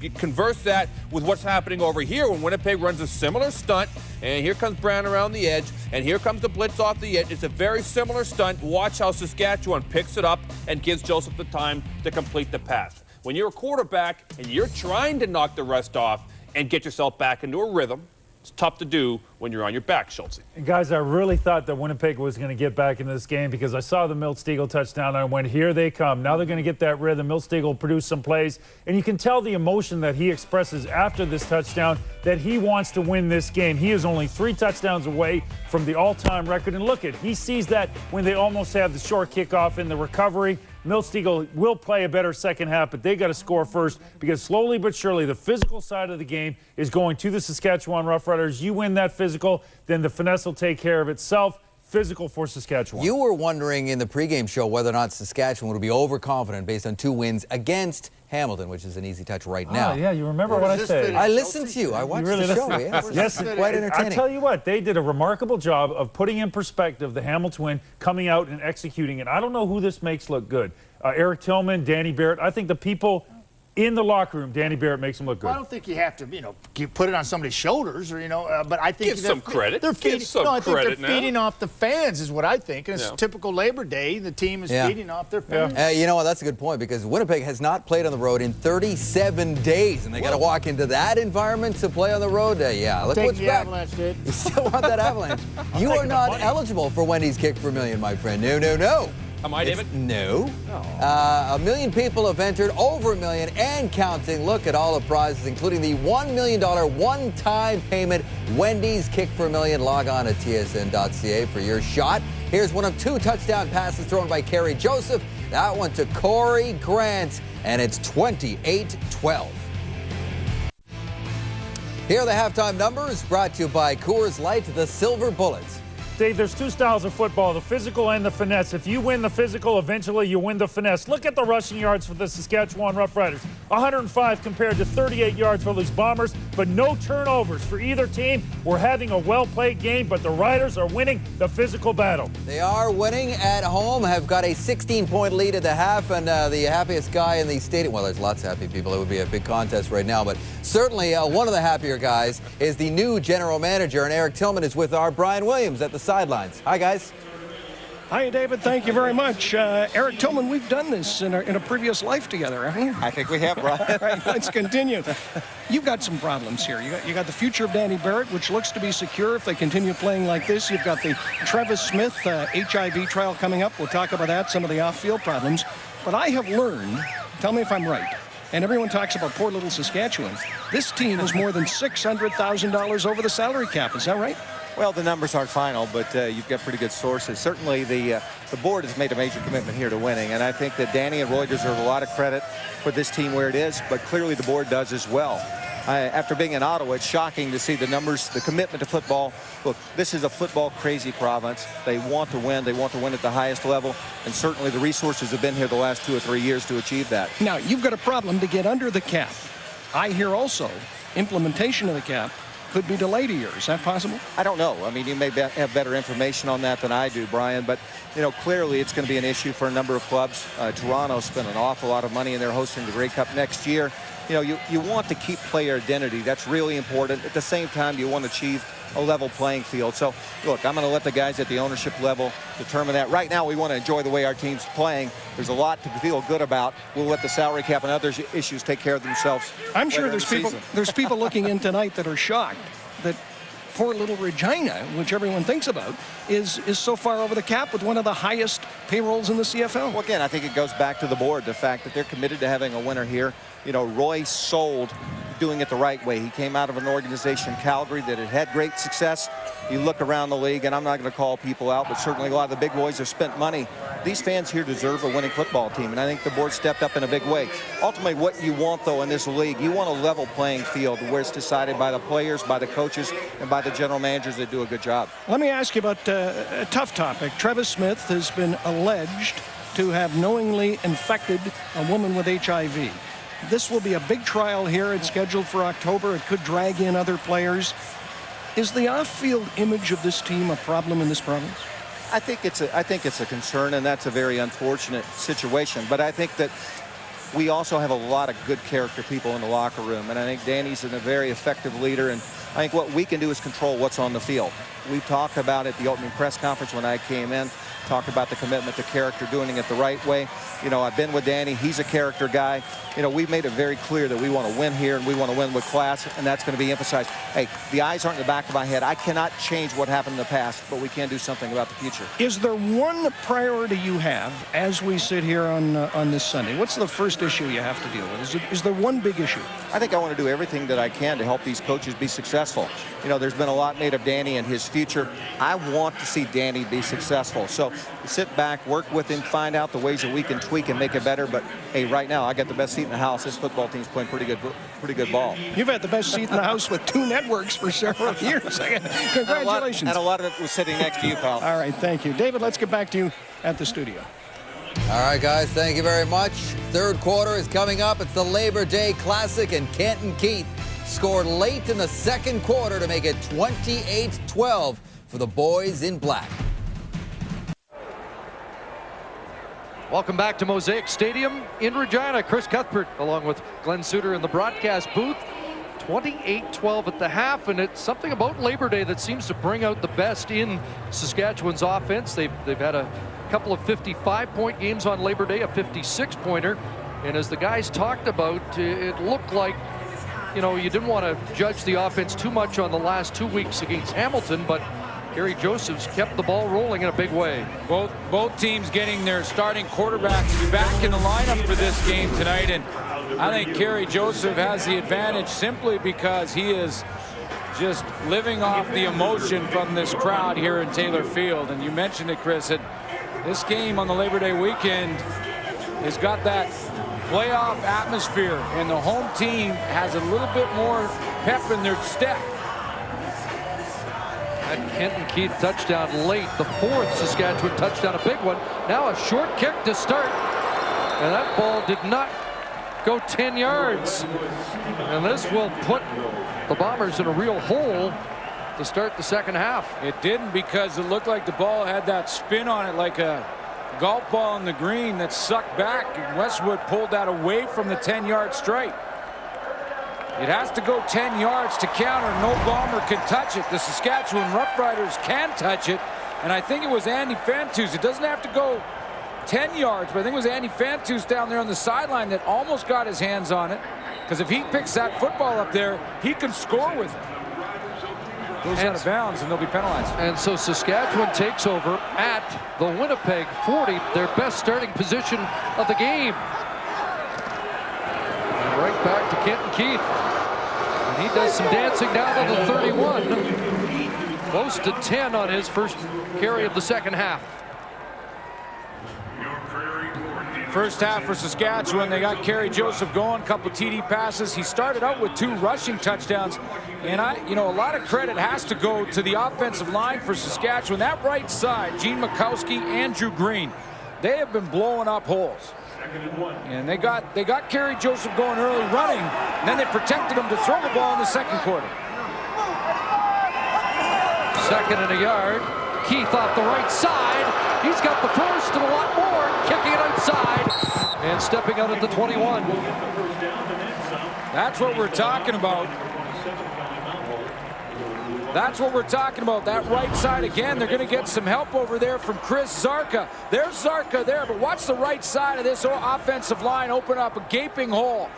Look at the down block there from Gene Mikowski. Zarka gets the kick out block, and Kenton Keith is in the secondary once more. This Saskatchewan team with 440 rushing yards in the last 2 games, and they have 125 yards already on the ground here tonight. First down at the 20, right back to Keith.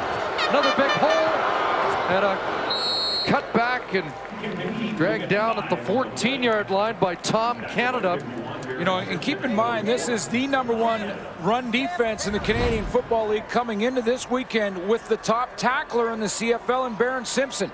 But the blocking up front is causing these great football players on defense to arm tackle or attempt to arm tackle, and Kenton Keith is running through those arm tackles. That time it was Jeremy O'Day leading the blocking and getting a piece of the leading tackler in the CFL.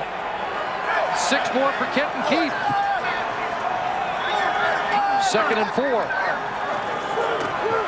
Joseph, the drop back, and that pass batted down. Gavin Walls with the knockdown, the CFL Rookie of the Year last year. Well, the decision and maybe more importantly, the poor execution of an onside kick by the Winnipeg Blue Bombers to start this second half could have been absolutely disastrous for Doug Barry. As it turns out, with that knockdown, it may just hurt him a little with the 3-point attempt. Luka Kanji comes on. He's hit 20 straight field goals. Dave Ridgway, when you were holding at 28 in a row. This one from 22 yards out. I used to tell him it was the holder. Kanji's made 21 straight and 23 of 24 on the season. The CFL on TSN is brought to you in part by Holiday Inn Hotels, the official business hotel of the CFL.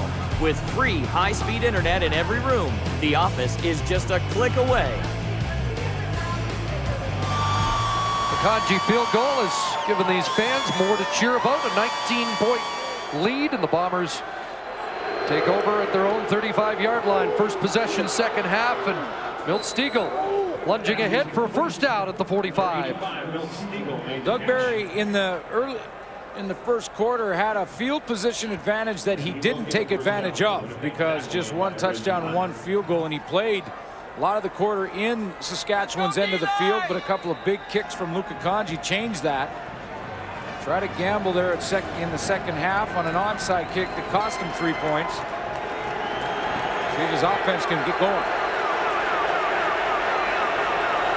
First down at the 45. Kevin Glenn looks inside for Andre Thurman. He's trying to sell it, and they'll argue it's called incomplete. He got up and argued. Now Andre Thurman is looking to the sideline, but not really trying to sell his coaching staff to throw the replay flag. Ball over the middle. That looked like it one-hopped. You don't want to sell and burn one unless you're sure. Absolutely. Keeping in mind that one was used that didn't work for Doug Barry in the first half on the Kerry Joseph run to the 1-yard line. Second and 10. Over the middle, off the hand of Brazel. Incomplete. Reggie Hunt in coverage. Yeah, it was payday. Reggie Hunt was the hunter. Brazel going down the seam takes a shot right in the middle of the back from Hunt, and really because of the shot had no chance at catching that football. There he is to the right of your screen, and he's going to go up and over, and there's the ball, and there's the hit from Reggie Hunt. He's got to go around Jackie Mitchell.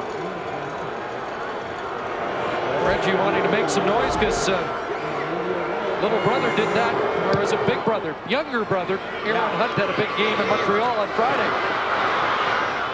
Dorsey brought down. Jamie Stoddard, the tackle for Winnipeg.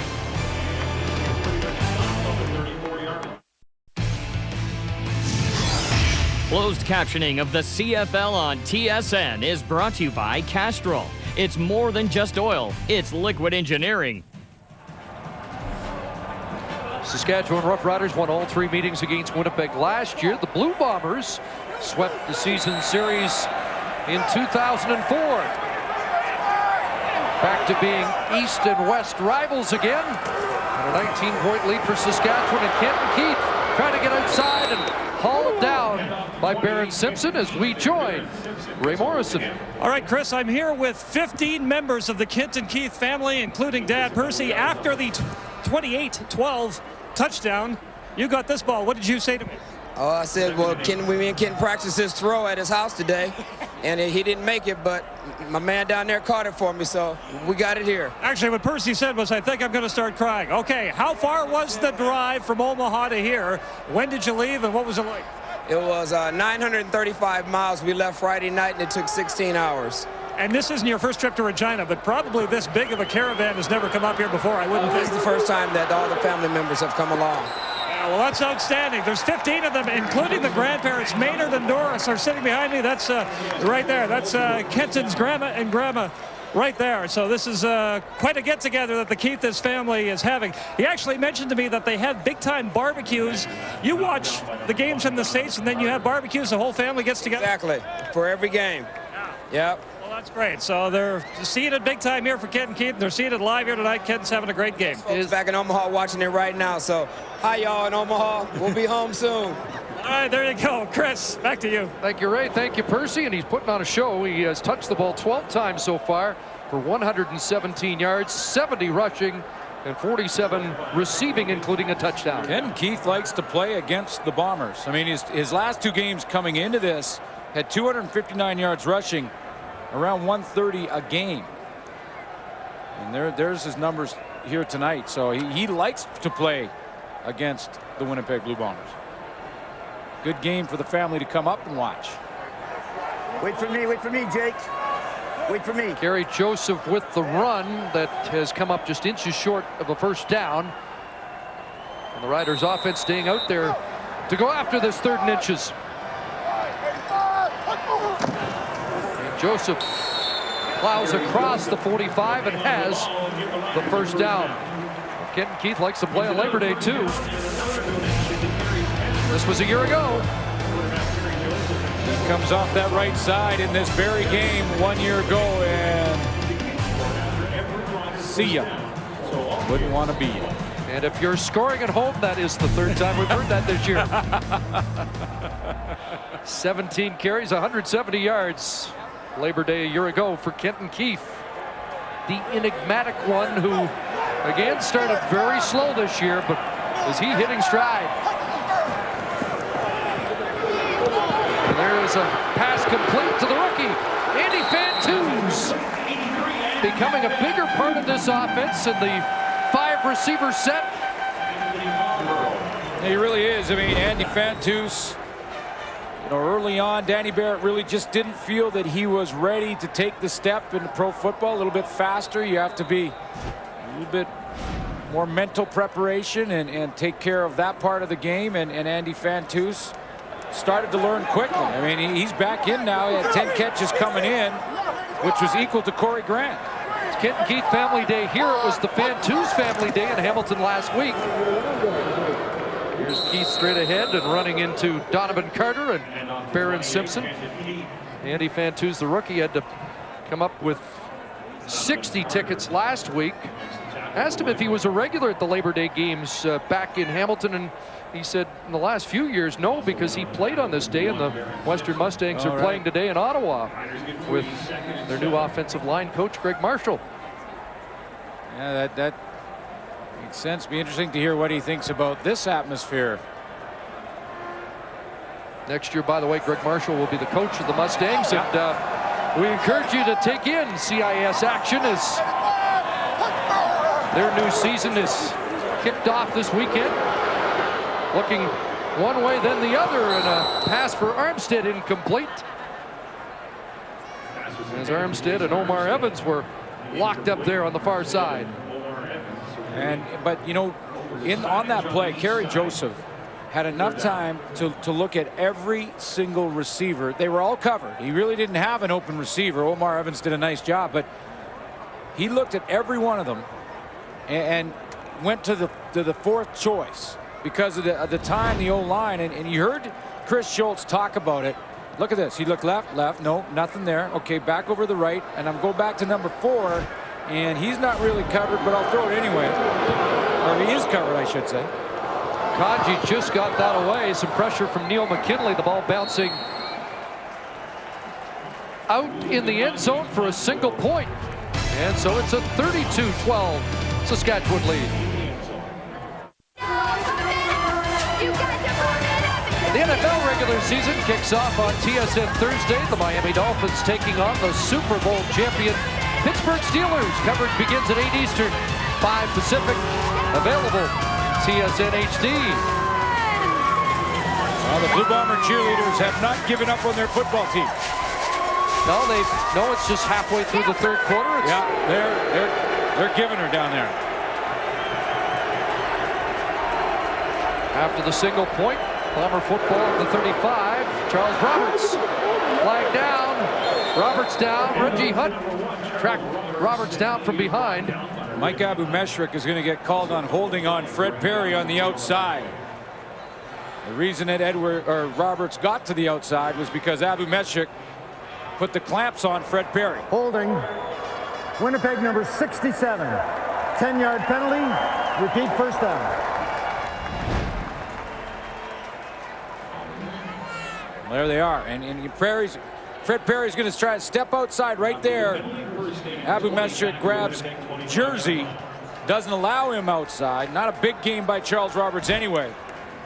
That was a holding call. But they march it back 10, and it's 1st and 20. A couple of penalties on the first scoring drive by Saskatchewan were costly. Roberts the drop play, gets a block. Charles Roberts back across the 35-yard line. Back to the original line of scrimmage and a little bit more. You talked to the coaching staff about the play of Fred Perry. I mean, we talked about him before the game started, how he has 11 sacks and 5 tackles for losses. Charles Roberts gets a play here, but watch Fred Perry. I just showed you the hustle. He came all the way up the field, rushed the quarterback, kept running, kept hustling, got back, and tackled Roberts from behind.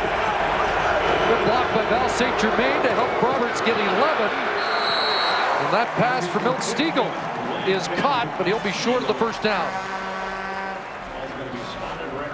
I mean, that's the one thing that the coaching staff talk about with why he's having a career year.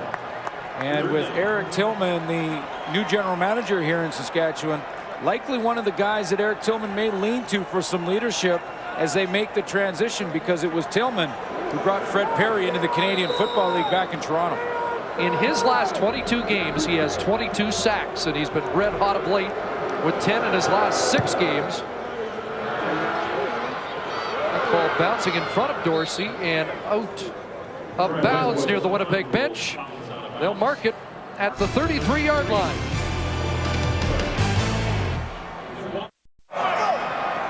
Five and a half minutes to go here in the third quarter. Saskatchewan back on offense.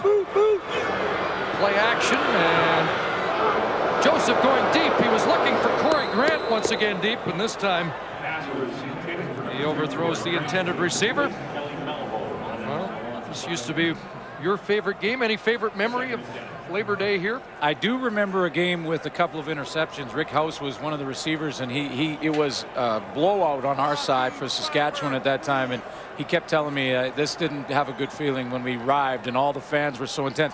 I remember about Labor Day, when you walked on the field, you felt like you were about a foot off the turf.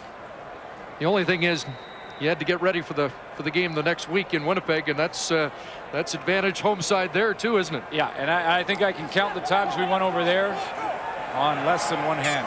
Yeah, because it almost never happened. 2nd and 10, and this play doesn't get off. I thought you'd remember a game where there were interceptions involved. Well, you know, but to go back to that rematch game, the second game of the series, and they went away from it for a while. Saskatchewan number 69. 5-yard penalty. It remains 2nd down. But it was always back-to-back, and I do also remember on the other side of that ledger going back to Winnipeg, and that was back in the days when the linebacking core was Tyrone Jones and James West, and there was some players over there, and suffering the worst loss I've ever been a part of as a football player at any level, at any time. Over 50 points put on us over there in the rematch. 2nd and 15. Here comes the rush. And Joseph just gets it away, and he'll throw it where nobody can get their hands on it. Tom Canada putting on the heat. Well, it's always great to visit Mosaic Stadium, and this is the green and white room underneath, and they take care of us, and we want to show our appreciation. Thanks to Shelley Kentz, Carol McKinnon, Corey Bueller, Tim Purvis, and all the gang that take care of the hardy fans here in Saskatchewan over every game, and it's especially impressive on Labor Day. And we're getting ready for Wendy's CFL on TSN next Sunday. It's the Banjo Bowl back in Winnipeg, and it's available on TSN HD. Special happy birthday to Carol, who runs things down there. This is picked up by Adam Eckert, the Winnipeg native, and product of Sisler High, as he took the short kick. And Milt Stiegel comes out, the man who has scored the Blue Bomber touchdown in this game. There's the line on Milt returning after missing 3 straight. It's touchdown number 134 of his distinguished career. Well, this is where, you know, I know that Winnipeg fans often say we need more Charles Roberts, but at this point in the game, with the score the way it is, it's got to probably be a lot more Milt Stiegel than Charles Roberts, unless they're throwing it to number 1. 6 receivers set. Roberts lines up as a wide receiver at the 44-yard line. The quick hitter to Stiegel, and mark that. You don't see that often. A Milt drop. And we talked to him before the game about how special this Labor Day matchup is to him. Well, every game I play in is a classic, but no, this is a special game. Besides this field here, I really love playing it at Regina Field. I won't call it what it really is called, but Regina's Field. But I mean, it's just like a college atmosphere. The fans, they're rowdy, but they respect. There's nothing crazy that's going on. So you have to put that behind you. That moment you step on the field, you have to realize, okay, no matter who I'm playing against, no matter how loud they're screaming what's going on, I have to go out here and focus and take care of my job. Well, a couple of drops on that series for the Bombers offense. First Stiegel, then Eckert. You know what? Pretty much every game he was having fun, but pretty much every game that Milt Stiegel has played in, which is this is his 137th regular season game, has been a classic. And that's the type of player that future Hall of Famer has been. So almost a touchdown a game in his career, and This is his 19th game against Saskatchewan. He has scored his 21st touchdown against the Roughriders here tonight. But the Bombers need a few more touchdowns in a hurry with 3:13 remaining in the third quarter here. We remind you, you can see Canada's top poker players fight it out for a chance to win $1 million. The 2006 Degree Poker Championship from the Falls View Casino in Niagara Falls comes to TSN September 14th. Also available in TSN HD. There's Taylor Field. Now that's the shot with a high-powered lens from Moose Jaw. Remember, we showed you where Moose Jaw was. That's where the Bombers stayed last night. Well, that shows you how influential Milt Stegall is, because it's now Mosaic Stadium, but Milt didn't want to call it Taylor Field either.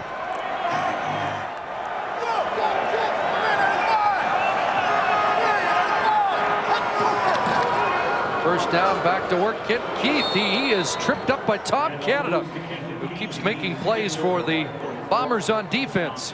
His engine's still revved. Yeah, and it looks like the Bombers defense has settled in a little bit. We were having problems up front, and one of the reasons for that is that without the penetration from Tom Canada and the boys on the defensive line, Doug Brown, Ron Warner, Gavin Walls, blockers were allowed to get on the linebacking core, including Barron Simpson, and if that happens, big holes are going to be created. So Greg Marshall looks like he hasn't maybe settled in a little bit. 2nd and 10, and this play halted.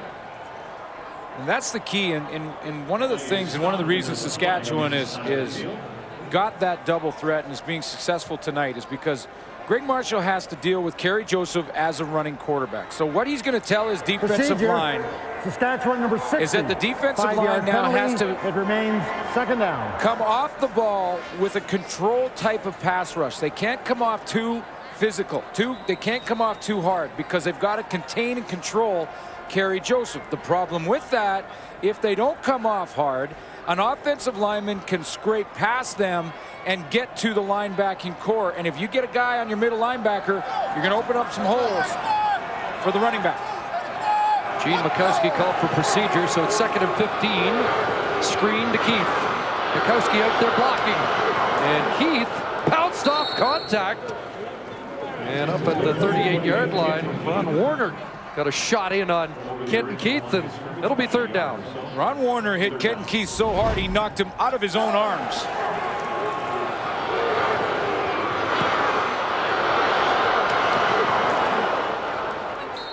But the other defensive tackle was there to finish him off, Doug Brown. By the way, those two inside guys, Brown and Warner, have combined for 55 tackles coming into this game. So they have been the most active interior men in the league. Albert Johnson with a good return up to the 34. With 1:19 remaining in the first half. Well, the Bombers need a spark. Just over a minute remaining, third quarter. Charles Roberts cuts back, finds a crease. Up to the 49-yard line. Roberts with a gain of 15. And he did it on the cutback.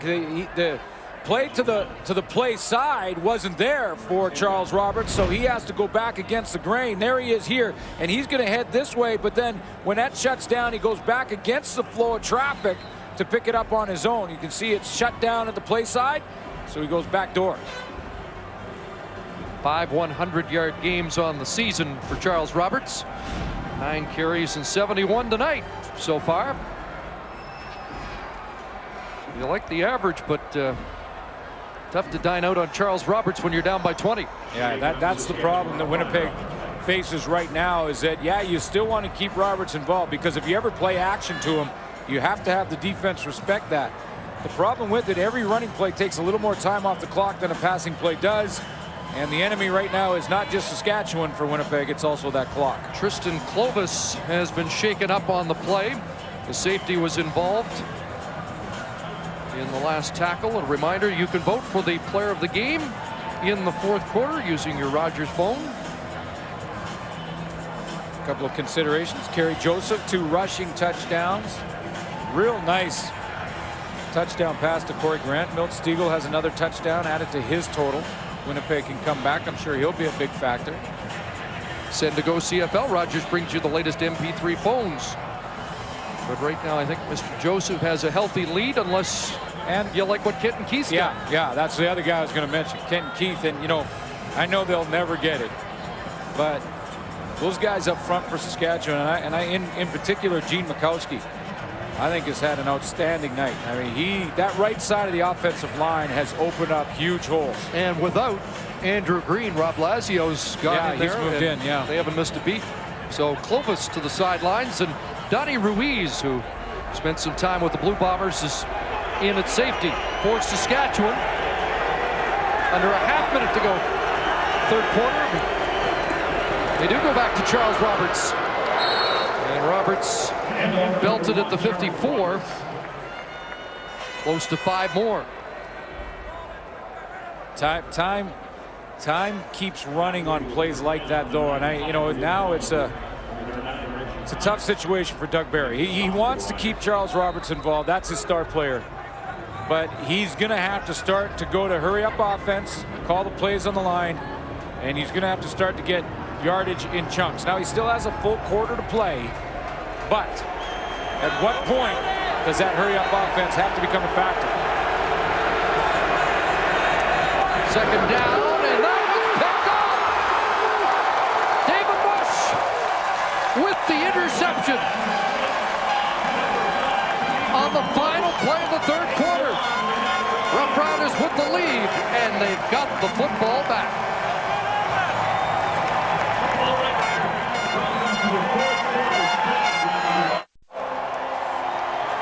Third quarter stats are brought to you by Rona, proud league-wide sponsor of the CFL. 307 net yards for the Saskatchewan Roughriders. Kenton Keith, a big factor there. 75 rushing for Keith, 53 through the air, so he's been a big part of that offense tonight. Yes, 42%. Now, this game's not over, but if you're a Winnipeg fan, how much more concerned are you now that they're losing with Kevin Glenn and Milt Stegall back in the lineup? Yeah, that's interesting. Kevin Glenn said that he is not a savior. I mean, he certainly is the best choice for them at quarterback, and this is a tough one to be measured against when you come in here Labor Day weekend and try and play Saskatchewan at home. But he said to everybody that would listen, he is not a savior. The entire team has to play well for them to win. David Bush with his third interception of the year gives the ball back to the Saskatchewan offense. Kerry Joseph to work, and he's got Corey Grant inside the 25. And Grant will be wrestled down by Barron Simpson. But Grant, who had a touchdown in the first half with a first down catch here.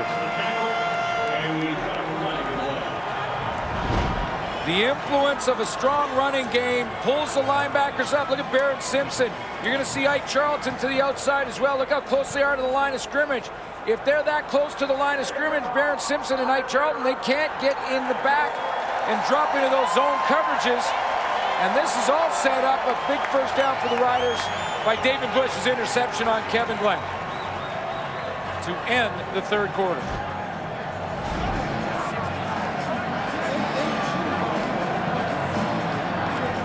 Roughing call has also been tacked on, and Corey Grant having his, well, right now, his second best game of the year. He had 3 catches, 89 yards, and a touchdown against the Argos, and nearly matching those stats here. The ball's been moved to the 12-yard line. And the Roughriders threatening to put this one away. Double tight end. Fake to Keith. On a roll, Joseph. Corey Grant held up there, and tight coverage from Malbro. Incomplete. Ron Akami is the reason the play doesn't work, though. Malvo had him back in the back end, but Ron Akami, who will rotate in as a linebacker, a free safety, along with Kyrie Zeber, he just tracked down, used his speed, tracked down Kerry Joseph. Joseph had to throw it out of bounds.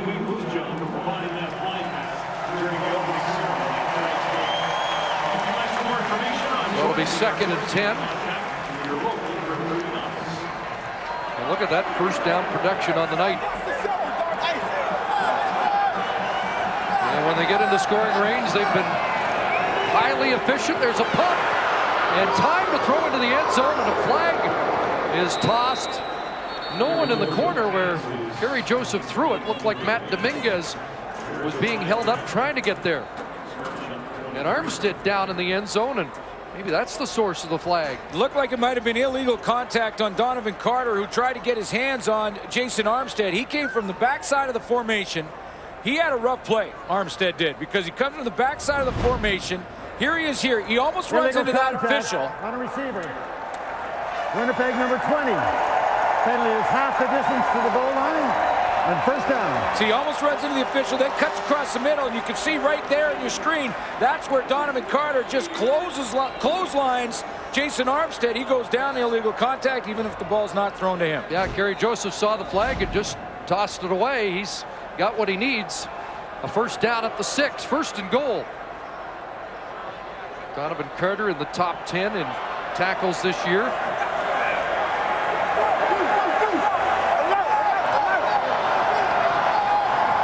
First and goal. A little option toss. Bracey. Touchdown.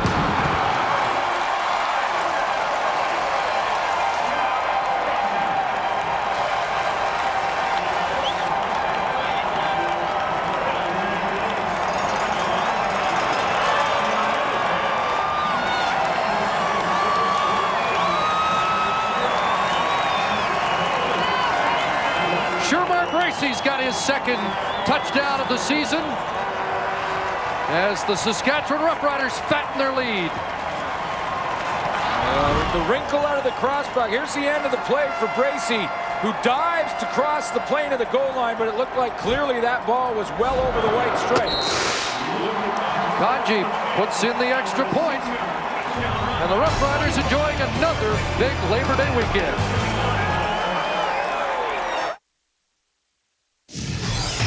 The CFL on TSN is brought to you in part by Castrol. It's more than just oil, it's liquid engineering.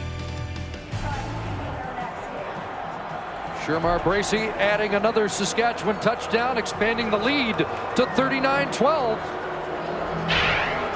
4 times in the score zone for Saskatchewan. They have 3 touchdowns and a field goal when inside the Winnipeg 20. Andre Thurman. And Thurman dropped at the 31-yard line. Let's go back to that touchdown by Bracey. And again, you're going to see, watch Kenton Keith. Remember that old crossbuck I showed you? He's going to go here. Last time Bracey went into the line on that crossbuck. This time he comes outside and is the option man on the pitch. Go ahead and run it now, guys. Here goes Kerry Joseph. There's the fake to Keith. There's the option. Pitch out. That's just another wrinkle off a formation and play package for the Saskatchewan Roughriders, executed to perfection. And here he comes right into your den. Kevin Glenn in trouble, and Fred Perry has his 12th sack of the year and takes the CFL lead in that department.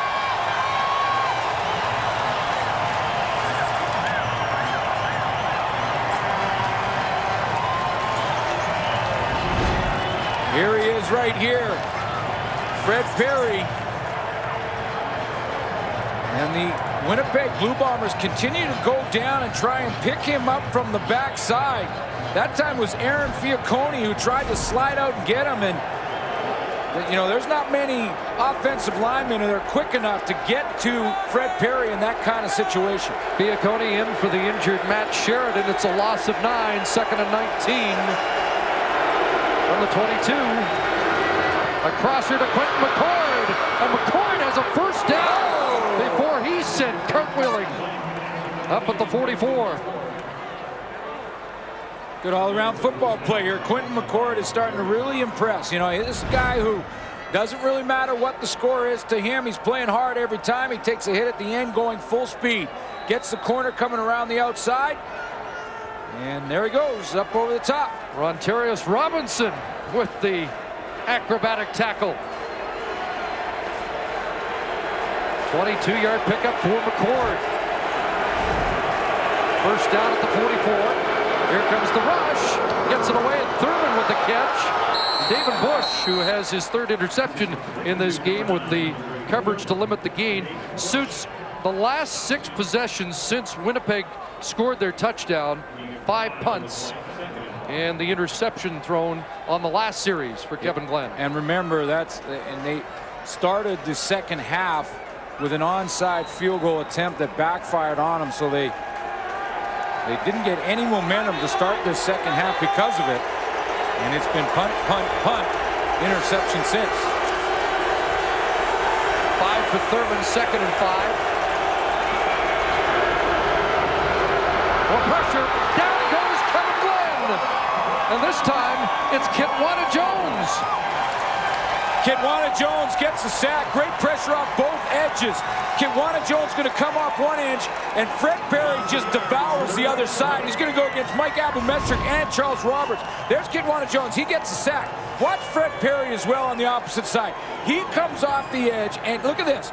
Abelmetrick tries to run away. He throws Charles Roberts aside, and he cuts the escape lane away from Kevin Glenn so Kitwana Jones can get there. 6th sack of the year for Jones, who doesn't play on every down.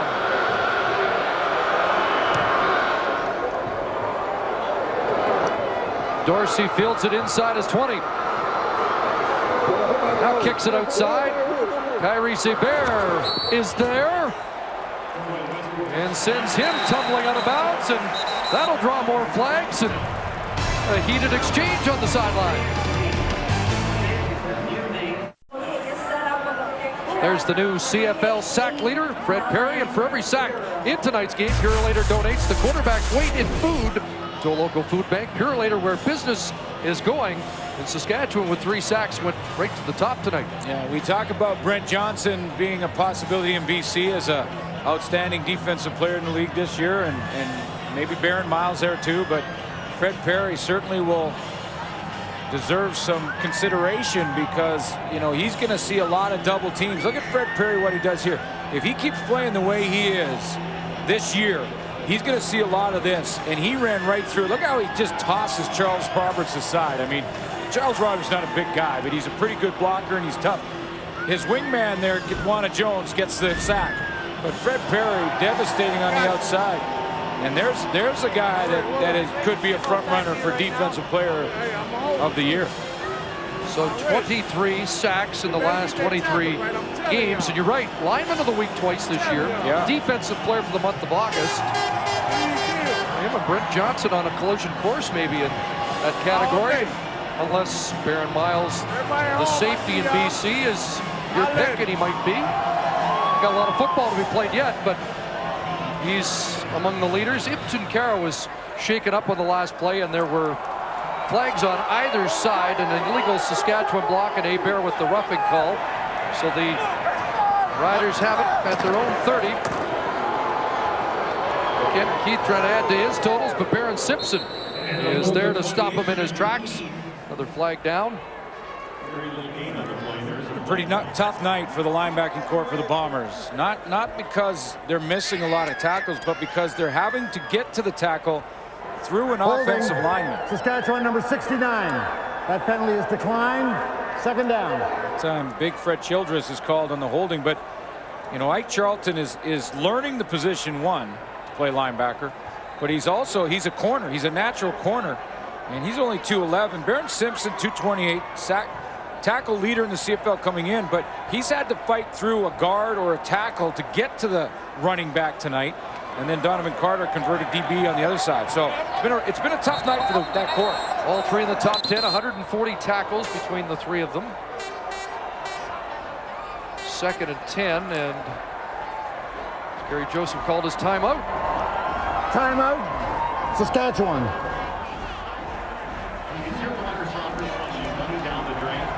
So talking right now, Chris, to Rocky Butler with the headset on. On the opposite sideline, talking about backup quarterbacks, there's Brad Banks, who moves into the number 2 spot with the dismissal, I guess you could call it, of Mike Quinn, right? Yeah. And you know, I thought that was an interesting comment by Jock Climby before the game. You know, he suggested if the last minute against the Argos had gone differently, had they just handed the ball off to Charles Roberts, Mike Quinn might still be the backup here. Yeah, and it's a great point, because I know coaches will say over and over again that one play does not cost you your job, but it may have in Winnipeg for Mike Quinn.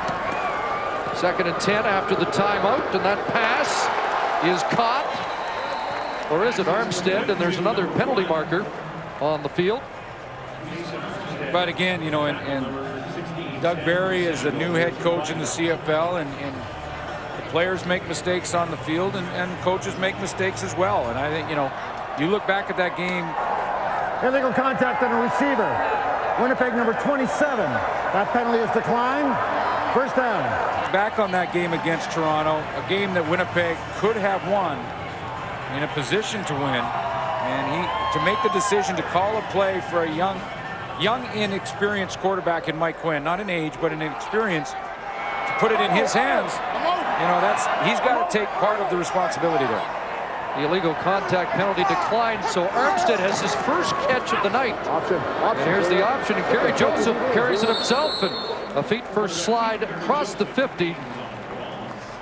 And we'll take another look at that play that we talked about last week. You know, a devastating loss last week for Toronto. This was the play call, and Doug Barry said after the game that it was a play designed to go short to the flat on the right side of the formation if it was there, and if Chris Brazel is wide open, take a shot deep. He wasn't wide open, and that basically cost Mike Quinn his job as a backup in Winnipeg. Not to belabor the point, but I guess we will. Last 11 minutes, no Charles Roberts. Last 4 possessions, although the final 2 were single-play interceptions tossed by first Quinn and then later Brad Banks. But again, that was a game, Chris, that you know, you're playing against a divisional opponent in the Toronto Argonauts, huge in the standings for them. And a win there, they come in with a win under their belt. The momentum carries them right into this Labor Day weekend. Maybe it's a different feeling for the Winnipeg Blue Bombers. So those things have a way of compounding. And remember, Winnipeg has now lost 3 in a row. And with 7:31, they come back as possible, but they're looking at 4 in a row. Yeah, the decision desk is getting twitchy now. They're almost ready to declare. First down carry, Kenton Keith and Barrett Simpson hauls him down with a high tackle, and because of the Mike Quinn departure, Ryan Dinwiddie finds himself on the roster as the new number 3 man in the Winnipeg Blue Bombers scheme of things out of Boise State. Well, Mike Quinn had his chances. You know, Mike Quinn had a couple of games. He threw for 355 yards on the season, 5 interceptions, and that last one was the last one Doug Barry wanted to see. Double tight end formation. 2nd and 6. Joseph out of the backfield. Kenton Keith with the catch, and a first down at the 40 of Winnipeg. And Kenton Keith just reminding Stanford Samuels of the score. Kenton Keith, the finesse guy. I love the comment that Chris Schultz made at halftime when he talked about physical play and finesse. Physical and finesse, the combination there. And Kenton Keith is the finesse guy. He took a big hit there, jumped up. He's taken a couple of big hits, and he's back. And the physical play has been the guys right in front of him that have created those holes and allowed Kerry Joseph to throw the football as well. So physical and finesse is the balance that you've got to find in every position as a football player. Kenton Keith's had his hands on the ball 19 times now for 149 yards from scrimmage and a touchdown. First down. And Keith, for the 20th time in the game, has the football. Tom Canada the tackle, and Kerry Joseph using the clock now. They ran that one down to about 3 seconds before the snap of the ball. And we're under 6 minutes remaining. And this is a Saskatchewan team poised to win its 6, go over 500, and tie Calgary going into that game tomorrow. Yeah. So I'm not sure who Danny Barrett's going to cheer for tomorrow, Calgary or Edmonton. They both can't lose.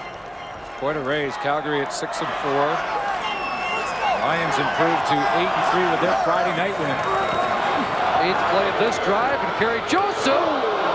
That one was up for grabs and should have been picked off by Stanford Samuels. When we go back to the Greg Marshall comment earlier, those are the plays the defense has to make. You know, and that's a great point. And Greg Marshall talked about taking the step to becoming going from a good defense to an elite defense, a great defense.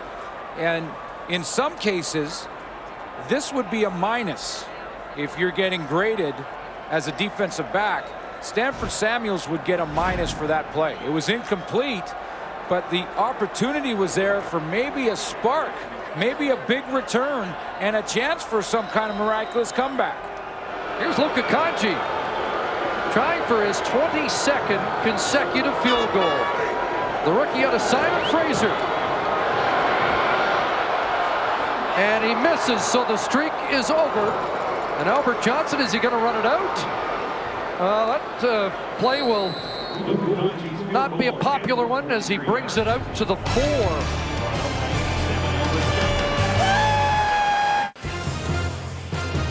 Well, it was an emotional scene at Arthur Ashe Stadium, Flushing Meadows today. Andre Agassi bowing out to young Benjamin Becker in his final match. 21 storied years competition. That story and more with Brian Mudrick and Holly Horton. SportsCenter coming up following tonight's game. That is a tough decision for every professional athlete, and they all have to do it. At what point do you pull the plug on your career, and especially when you go 21 years, it's some story for Andre Agassi. Brad Banks is in the game at quarterback, and he finds Jamie Stoddard.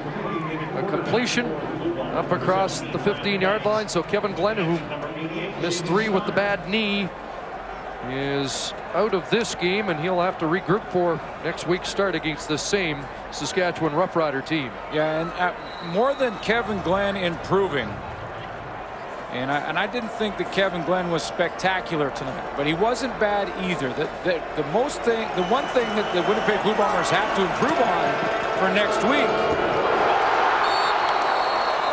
Almost picked off by Omar Morgan. Is their protection. And that, I mean, Kevin Glenn didn't really have a chance. Fred Perry, Terrell Jereniak, up front, I saw Reggie Hunt in there. They had a lot of pressure on the quarterback, Kevin Glenn, in this game tonight. So that, to me, for the Winnipeg Blue Bombers, is probably their biggest concern as they go into that rematch. Kevin Glenn, not spectacular, but not terrible either. 2nd and 10 after the near interception. Banks looking for Stiegel. Incomplete, and a flag down as Banks took a late hit. This is the fun part for defensive backs, and you talk about old memories. You go in the huddle here, and I know Eddie Davis, Omar Morgan, who almost had the last interception. Major foul, roughing the passer, Saskatchewan number 96, 15-yard penalty, first down. Scott Schultz. Eddie Davis, who jumped that one. I mean, I know they went in the huddle and they said, okay, boys, time to pad our stats. Look down the bottom left of your screen. You're going to see Eddie Davis, 29, he comes out. There's the hit. Excuse me, that's the hit. And Schultz, just to the right, they're jumping routes now. This is the defensive backs. They put the brakes on early. See Eddie Davis? He came underneath that. He was almost there. 6 receivers, the quick hitter to Roberts out the flat. And Roberts dropped at the 40 as close to 7. And that's the thing where you get a young quarterback in Brad Banks. You know he's going to telegraph a couple throws. Brad Banks still wants to execute the offense and get some good quality reps here, but veteran defensive backfield is thinking, you know, I could get a couple here and just put that in the stat column. Maybe contract time, that helps. Eddie Davis has 9 in his career against Winnipeg. Out of his 31. Eddie Davis is a guy we haven't talked about a lot tonight, but that's a good thing for Eddie Davis. Just under 3 minutes to go. Charles Roberts, that was a big hole, and he's across the 50. A first down for the Bombers, and the 3-minute warning being given to the benches here at Mosaic Stadium in Regina. The CFL on TSN is brought to you by Coors Light, the Silver Bullet, and by General Motors of Canada and all its divisions. Saskatchewan Roughriders poised to win their 3rd straight and hand Winnipeg its 4th consecutive loss. It would be the 4th straight Winnipeg loss against Saskatchewan over 2 seasons and put the heat on them. The boys in blue and gold heading back to the Banjo Bowl next Sunday. That pass batted down, incomplete. Brett Perry got a hand on it. You know, every team's gone through some struggles this year, Suits, and I was surprised to see that the shortest losing streaks in the league are held by BC, no surprise, they're playing well, and Saskatchewan. Every other team has lost at least 3 straight. It's been that kind of year. Saskatchewan week 7 and 8 went through that 2-game Alberta losing streak. They lost to Calgary and Edmonton, but second down and a pass over the middle is complete. Quentin McCord with another catch. You know, and with Saskatchewan, you know, they get streaky. Under Danny Barrett, they have been streaky. You know, they have times when they look a little bumpy early on, and then they have good, strong streaks that position them in the playoffs. And you know, it was one thing when they beat Hamilton twice with Hamilton's struggles, but take a look at this. Last 4 years. And these streaks have occurred at the midway point and beyond. Right. Here's Banks with a toss, and that is incomplete. Bush in tight coverage. Yeah, so you look at, you know, last year they went right in the middle of the season through the 5-game win streak. And then in 04, the same thing. In 04, they were 4-8 and then rallied for 5 straight wins. In 03, they won their last 4 to go to 11-7. And you know, they host Winnipeg here, always tougher in that rematch game in Winnipeg. But Saskatchewan gets the bye after that game. 2nd and 10 Bombers. Brad Banks has an open man. Andre Thurman with the catch, and he'll come up short at the 32-yard line. Well, this is a better sequence for Banks than obviously the position he was put in last week. But I think it's important to say that Doug Barry has seen a lot of progress in this kid over the last 3 or 4 weeks, and didn't want to just judge him on the one pass last week. And Glimey also mentioned that was an emotional decision by Doug Barry, who was so upset with Mike Quinn. He just threw in Brad Banks, who threw an interception to Michael O'Shea. This drive started on the 5, and Charles Roberts on 3rd down looked like he got to the first down stick before he was drilled back by Reggie Hunt and Nate Davis. So or did he get to the first down stick? No, they're going to mark it on the Winnipeg side of the 30. He had to get across the 30, so it's a turnover on downs, and that kind of night for the Bombers. That kind of night for the Bombers, but it's been the Saskatchewan Roughrider fans that kick-started this football team as they came out of the gate. You heard Danny Barrett say at the very beginning of the game, it feels like the stadium rumbles when you come out on Labor Day weekend. Pumps you up as a player and play with that great intensity. Saskatchewan did it. They won the physical battle tonight. You know, and there will be decisions made about this football team at the end of the season with regards to Danny Barrett, new management in place with Eric Tillman. So every one of these games, and most importantly this game, crucial for Danny Barrett as he see backups everywhere now. And Darian Durant is in, getting a couple of snaps as they go right from Kerry Joseph over Rocky Butler to get the number 3 man in. 211 yards passing. But it was the yardage chewed up on the ground that did the damage tonight. Yeah, and those couple of touchdown runs early on, what that did, because he got outside, is it allowed Kerry Joseph to open things up for Kenton Keith. He had a big night. And Saskatchewan will have success with Kerry Joseph at quarterback if Joseph continues to show that balance between run and pass. But I agree with you, Chris, early on when you mentioned that Kerry Joseph showed a little bit of that limp even though he was running at full speed, you could still see a little bit of that limp. So clearly he's not 100% healthy, and at this time of year, who really is? That might be bad news for the rest of the league. 171 yards on the ground for the Saskatchewan Roughriders in this game. And a timeout being called by the Bombers here with 1:04 to go as they get set to get the ball back.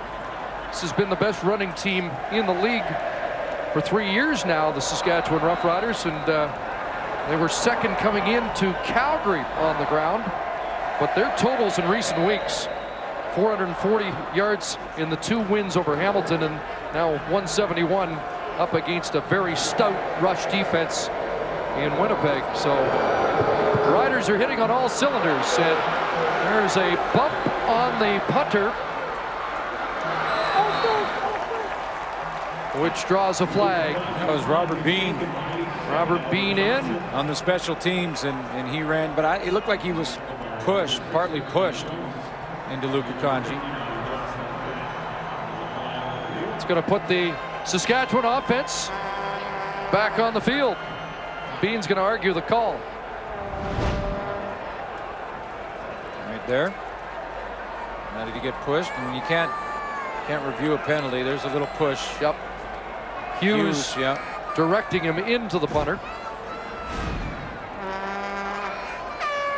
Maybe he'll be talked out of that penalty if some other official saw the push. Not that it'll make a difference for Doug Barry in this one tonight. Contacting the kicker. Winnipeg number 25, 10-yard penalty. Yeah. Major foul. Rough play with a disqualification.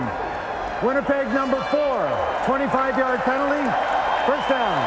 Omar Evans is headed off early. That's a little out of character, but a sign of the frustration on the night. Yeah, it is, and you know he obviously said some things, but it will put a exclamation mark on this win for the fans here, as he has to walk all the way across and listen to the fans cheer him to the dressing room. He gets his escort. And the fans are going to love that as he walks off. And they know Omar. He's a former Rough Rider. A couple of years here. You know, that doesn't cut you much slack here anymore. Once you put on the Winnipeg jersey.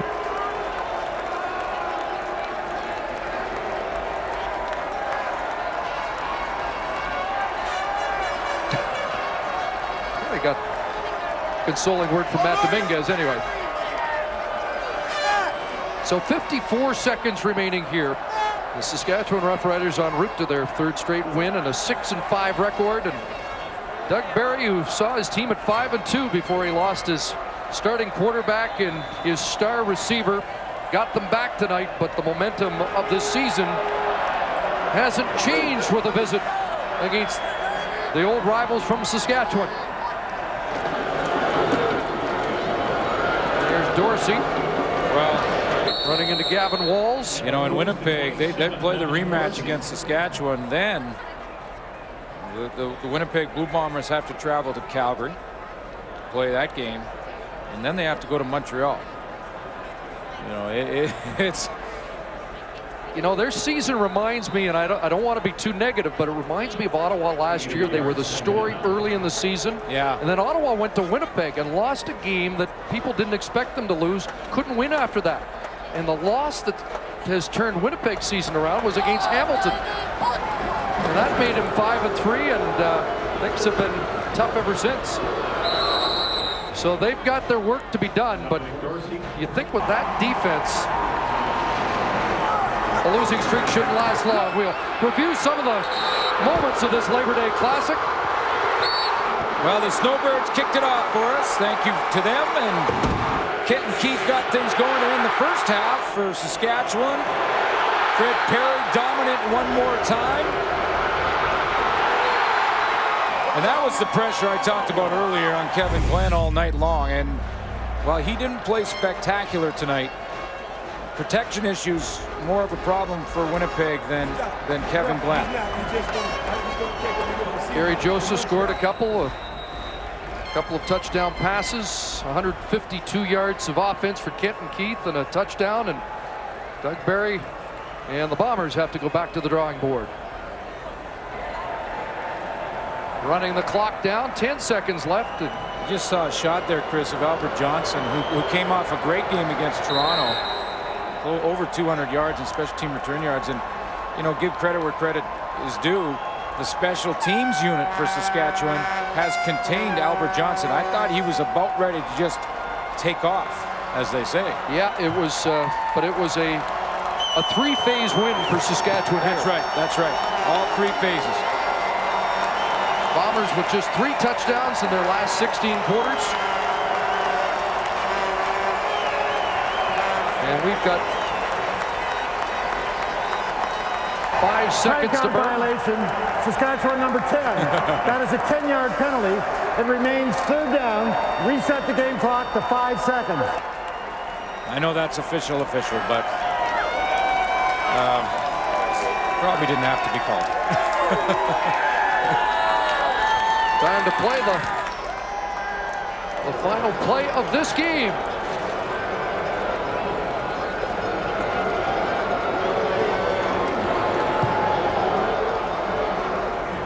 Nanji boots it out of bounds, and there is no time left on the clock.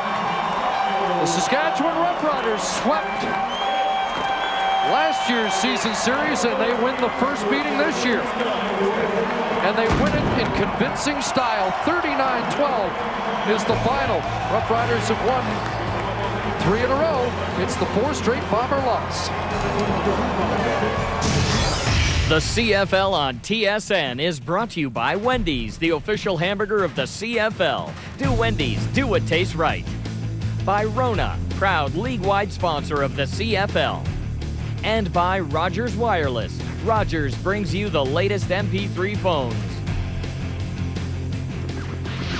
Time now for the TSN Turning Point, brought to you by the 2007 Chevy Avalanche. And this one came late in the 2nd quarter. Winnipeg had scored a touchdown to make it close, and then Kenton Keith with a late touchdown in that first half. A 31-yard touchdown reception made it 28-12, and they had more than enough at that point to go on to this victory. A cash donation will be made to the Coaching Association for the training and development of Canadian coaches on behalf of TSN and the 07 Chevy Avalanche, the most flexible vehicle out there. Labor Day action in the Canadian Football League will continue tomorrow with a Labor Day Classic doubleheader. The CFL on CBC has Edmonton at Calgary, followed by Toronto at Hamilton, all beginning at 2:30 Eastern Time. We're coming back at you next week. Wendy's Friday Night Football with the return engagement between the Stamps and the Eskimos. That one at Commonwealth Stadium. We are on the air then at 9 Eastern. The Rogers player of the game with 2 rushing touchdowns and 2 passes into the end zone was Kerry Joseph. A player of the game brought to you by Rogers Wireless. This game won convincingly by the Riders at home, 39-12, as they have now won 3 in a row. On behalf of Chris and Glenn at the Park, this is Dave Brainard, Chris Schultz, Matt Dunnigan, Jock Climbing saying thanks for watching. SportsCenter is now.